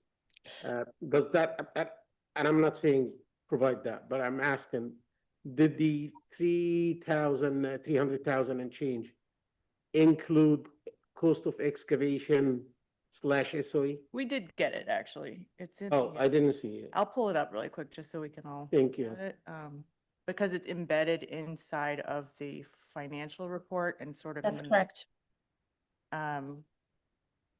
It is. What page? Starts on page 39, and then it goes through a line item list, scope of work, and then 39 PDF or 39 page number? 41, sorry. PDF? It's on 41 of PDF. I see that, yes. Yeah, it has excavation oversight, endpoint sampling, reporting, survey, disposal. The tasks are further described up above. Sorry. Yeah, it sounds like it doesn't have the cost for the excavation itself. Am I right? The breakdown for the remediation cost? I actually don't see what you're looking at. There's like a environmental oversight estimate. It probably doesn't include like the cost of the excavator. I'm not sure unless Barbara, did you? include a cost for like the actual soil disposal and excavation. I'm not sure those numbers are in there. I mean, it was done by GZA, so I mean, GZA, I think what you're getting at, I think, is are you double counting, right? yeah, That's I what you're will- kind of getting to. So we'll come together to make sure that there isn't, because in the Marshall and Swift, if you're doing a cellar, you do add a cost for a cellar based on, you know, the Yeah. manual. This cost is not. But the disposal of it and the clean, you know, taking it out and putting stuff back in, you know, is usually in the environmental. I see the disposal, but I don't see the cost for the excavation, actually. Item number 8, it says remedial construction cost, and the first sub-item is soil disposal. But I don't see a cost for the excavation nor for the SOE. Right, and it says that those are specifically excluded from this pricing. This clause. Okay, Yeah, so then there They wouldn't be typically any would not double have like counting. construction costs included. That's That's on. Thank you for your honesty. Thank you. Okay, so we did it right. Okay, good.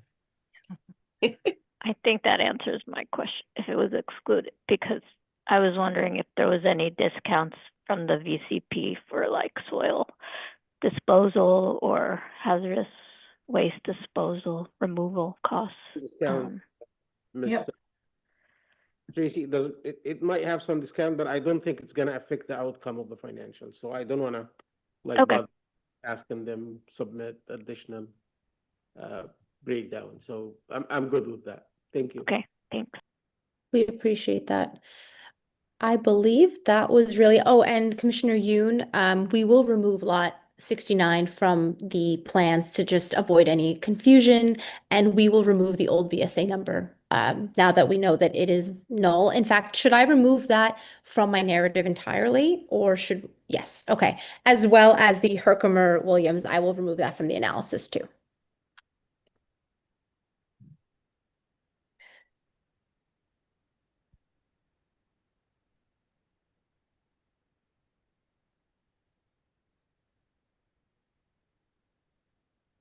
Okay. And with that, I believe that was all of the board's comments that we. Right, let's go to the public. Mhm.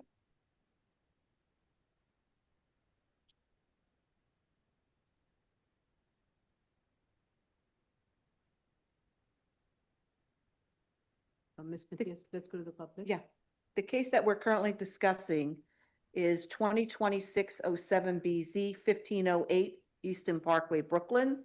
Should you wish to comment on this application, please dial 669-254-5252.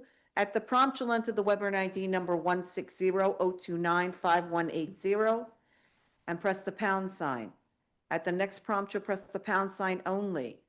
Once you're permitted in, you'll press *9 to raise your hand, *6 to unmute. And if you're in the Zoom room already, please raise your Zoom hand, which is the little hand at the bottom of your computer screen. Once you are recognized, you'll have 3 minutes in which to comment.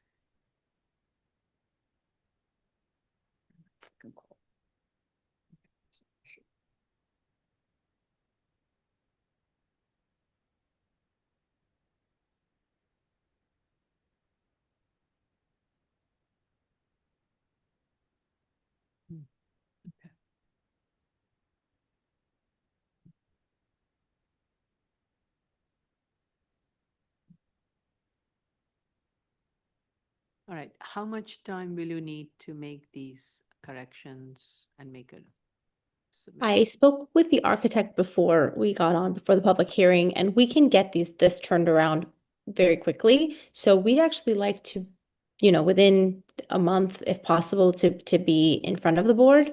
And that actually ties in with when the bill is going to be in front of City Council. So if that's possible, if the board has any availability for July, we So would. I would great. then, in that case, suggest scheduling this for the latter part of July.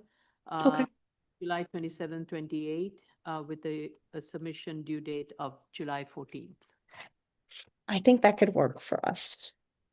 Okay. And then we will also stay tuned for any kind of updates with regards to seeker as well for Ms. Banky. Yeah. So we can address that as well with the next submission. Yeah, we had sent this for shadows. I don't know if this next submission is going to affect shadows, do you think? Or It shouldn't, Tracy, and if anything, Okay. it would be more conservative what's already Right. in front of you. Yeah, so I have the seeker comments addressed, Tracy, all the ones that were provided. I just don't want to confuse the record, so my plan is to possibly, I'll speak to Alexi, but maybe submit everything as one package with all those comments addressed. Great, thank you. Great. Thank you all. Happy summer. Thank you. Likewise. Thank you, everyone. Yeah. Item number 12, 2026-08 BZ, 2010 Bartow Avenue of the Bronx. Somebody from Eric Plotnick's office? Eric Palatnik, Oh, okay. Wow. you deserve a break today. We're here from McDonald's. Is Joshua Herman's part of your team, Yeah, Eric? yeah, he has been. Yep. Tufts? Yep, correct, Kelly. Yep. Okay.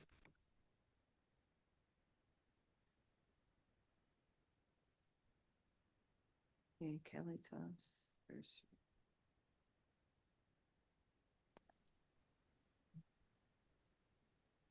Joshua Herman, okay. Miss, oh. Okay, so anyone is part of the team, going to raise your right hand? Thank you. Do you affirm to tell the truth, the whole truth, and nothing but the truth in your testimony before this board and to respond honestly to board member questions? I do. I do. Please state your name for the record and proceed to respond to the board's comments at review session. Hello, my name is Eric Palatnik, and we're here with our team. And we have some information for you. I can take down my hand, right? We have some information for you that you asked for at the review session. We're happy to report. Well, first of all, Commissioner Otley Brown, I remember that you used to live there from an old hearing we had years ago for a church in the area. So when I was there for the community board hearing, I was thinking about you. The community board unanimously supported the application. They're in full support of it. They love the idea of changing it. The McDonald's has been there for decades, and it's due to be refurbished. We are going to, and Kelly will tell you, going to amend our drawings, as Commissioner Ewan asked, so that they reflect 18 feet for the cars and not a Honda, which is a little bit shorter. We also heard what the chair said regarding the stop bar and the signage for easier signage, and we're happy to do that and to dimension the curb cut, which I think is at 29 feet, but I'll let Kelly and Josh confirm that. And Kelly and Josh are going to speak to you a little bit about the interaction of the traffic at the exit from the drive-through through the easement area. That's an easement area that you were discussing, Madam Chair. And that is an easement that was given by McDonald's to the adjoining property owners, and we have every intention of maintaining it. And it's been working well for the last few decades, as long as it's been in place, and we're not looking to disrupt that. So Josh and Kelly can talk to you about what they can do in conjunction with your recommendations to improve the melding of traffic at that location. I believe those were most of the, if not everything, that you asked for during the review session. So Josh and Kelly, do you want to speak to the signage and the stop bar and the melding of traffic? Yes, sure. And I will start by sharing screens. It's always easier to talk to a plan. So give me 1 second. And let me know when everyone can see my screen. All right, great. So this is the full BSA set that we had sent prior. Again, thanks for speaking with us today and for your comments earlier. So we'll be looking at making those updates to the plans that was discussed. And just to start quickly on sort of the existing conditions of the site. Obviously, as Eric mentioned, it's currently a McDonald's store. It's been in operation for some time now. It's quite dated. The parking lot is in pretty poor condition. The traffic flow is also not the best, so we're looking to hopefully obviously replace with a new updated store and improve the existing conditions that are out there now. The existing curb cut, it is at a signalized intersection. The curb cut is 60 foot wide, which is not to code, to current DOT standards. So we're looking to essentially right size that and get that within code to be compliant with the DOT and for zoning regs. Currently, there is a single lane drive-through. For the proposed condition, we're looking to reduce that to a 29 foot wide curb cut, which we have dimensioned here. We're also looking to sort of improve the parking condition where all of the parking is now fronting the store. So you will no longer have parking where folks would have to walk across essentially drive-through queues to get to the store. The idea is now we have two boards, which provides a little bit easier flow for the drive-through with two separate lanes. The parking or cars that we are using, we had shown as being Hondas at 16-foot wide. We'll increase that to 18-foot, as I believe Commissioner Yoon had mentioned earlier, so that it will not be a problem. We have the space for that. And we currently have, as we come out of the drive-through, a stop bar and a stop sign to prevent traffic from sort of going in beyond where the parking is and sort of the adjacent entry to the adjacent parcel, which is a Citibank building currently. We do have a lot of site distance here, obviously, so we're really don't have much concern with this area.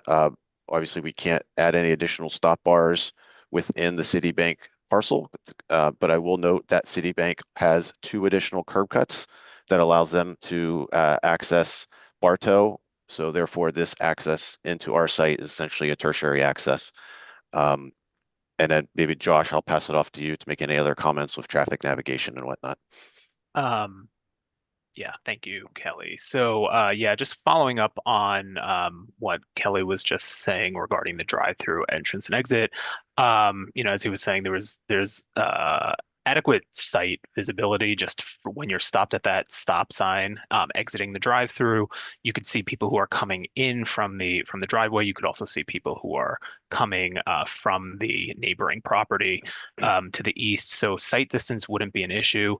In terms of channelizing that exit a little bit more to better align the vehicles, that's something that we could do with some striping to really channelize the vehicles out so that the exit lane, the drive-through lane, as well as the bypass lane would merge into one lane instead of it being one wide open lane there. In terms of Mr. Herman.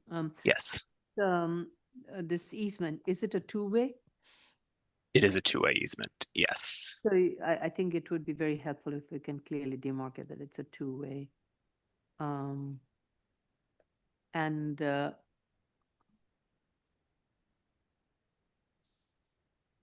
the vehicles exiting out of the reservoir space, they will merge in with the pass-by? Yes, they would merge together to create one single lane. So when they get to that stop bar, there should be one lane of traffic. And so that's what we'll do by, proposing some striping in that area to channelize everyone into one single lane. Yeah, okay. Also, I just want to clarify what we're using at the BSA for drive-throughs is equivalent to the required dimension of a parking stall, which is 18 feet long. Yes. And that's the length of the car. That's the length of the spacing. Correct. Yeah. Okay, just wanted to make sure. All right. Yeah. Okay. And we just Where? clearly shown on the plan that it's 18 feet apart, not the actual dimension of the car that you're using. Yes, that's correct. So we would add that to the plan with what we're showing here for you. Not a problem. Thank you. And then the only other comment that I was going to address was, as Kelly mentioned earlier, the property to the east has 2 existing driveways along Bartow Avenue, so you could turn right into and out of those driveways. It's really the left turns that are handled by this signal, so it just eases people from getting making left turns in and out of the driveway at the existing signal that's there today. Okay. So any other questions from the board? Not for me. Not for me. All right, I will stop sharing screen. Thank you. Thank you. Any other questions? Okay, let's go to the public then.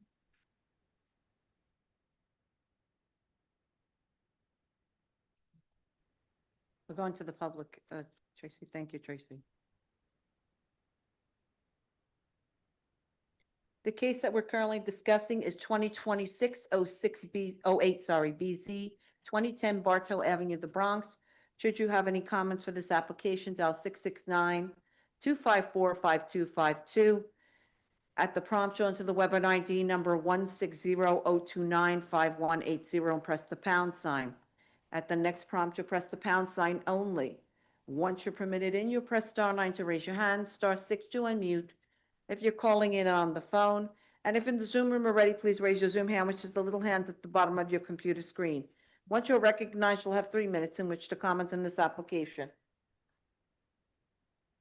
How much time will you need to make these corrections? Probably just a few weeks, I'd imagine, right, guys? Oh, probably less than that. It won't take us long to turn these around. Really a week or two. Okay, so our next hearing is the deadline for submission is tomorrow, so that wouldn't work. Then the next hearing is in July 13th and 14th, and the submission due date is June 30th. How about that? We can make that. Yeah, that's great. Little July 4th activity, that's great. Will the board be okay with closing this and keeping the record open? Okay. Motion to close? Motion to close, Chair Shonda, Aye. Vice Chair Shabeta, Aye. Commissioner Otley Brown, Aye. Commissioner Yoon. Aye. Ms. Banky has her hand up. Yes, Ms. Benke? I just want to note, keeping the record open for seeker, there was one WRP comment that needs Yes, to be yes, of responded to. Yes. That's the Parks Department comment, right? WRP, DCP. Yeah, it's related to the hazmat, and we've decided that there will also be conditions related to the hazmat, because there was a phase 2 on the site. So any of those conditions that are warranted should be followed. But you should address the WRP comment as well. We'll do that. Thank you, Ms. Bankett. Okay. Okay. What do Thank we want to do? I think Jill is in a meeting. Where are we on North Shore? Tracy? We could take a 15. Sorry, was that the full vote? I thought I interrupted it. Yeah. It was the full close vote? Okay, sorry. Yeah. Yeah. I'm not sure how the meeting is going. Should we break for 15? Oh, okay. Great. Okay. I'm sorry, I'm talking to Jill. It might be resolved in 10, 15 minutes, but I'm not sure. Okay, we will resume after in another 15 minutes. So we are at 2:20. So let's resume at 2:30 or 2:45. How about that? 2:45 this way, everybody gets the time. We'll resume at 2:45. Okay.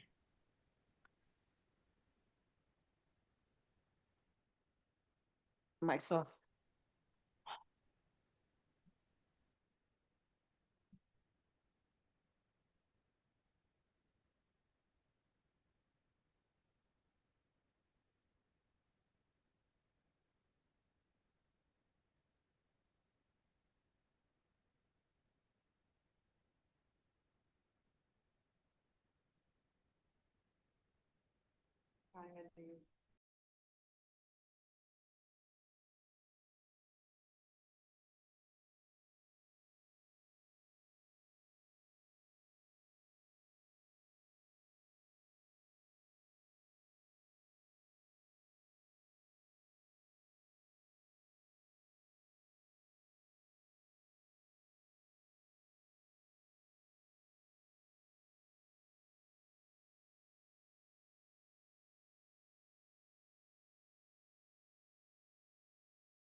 Okay, everyone, we're going back on the record, Ms. Matias?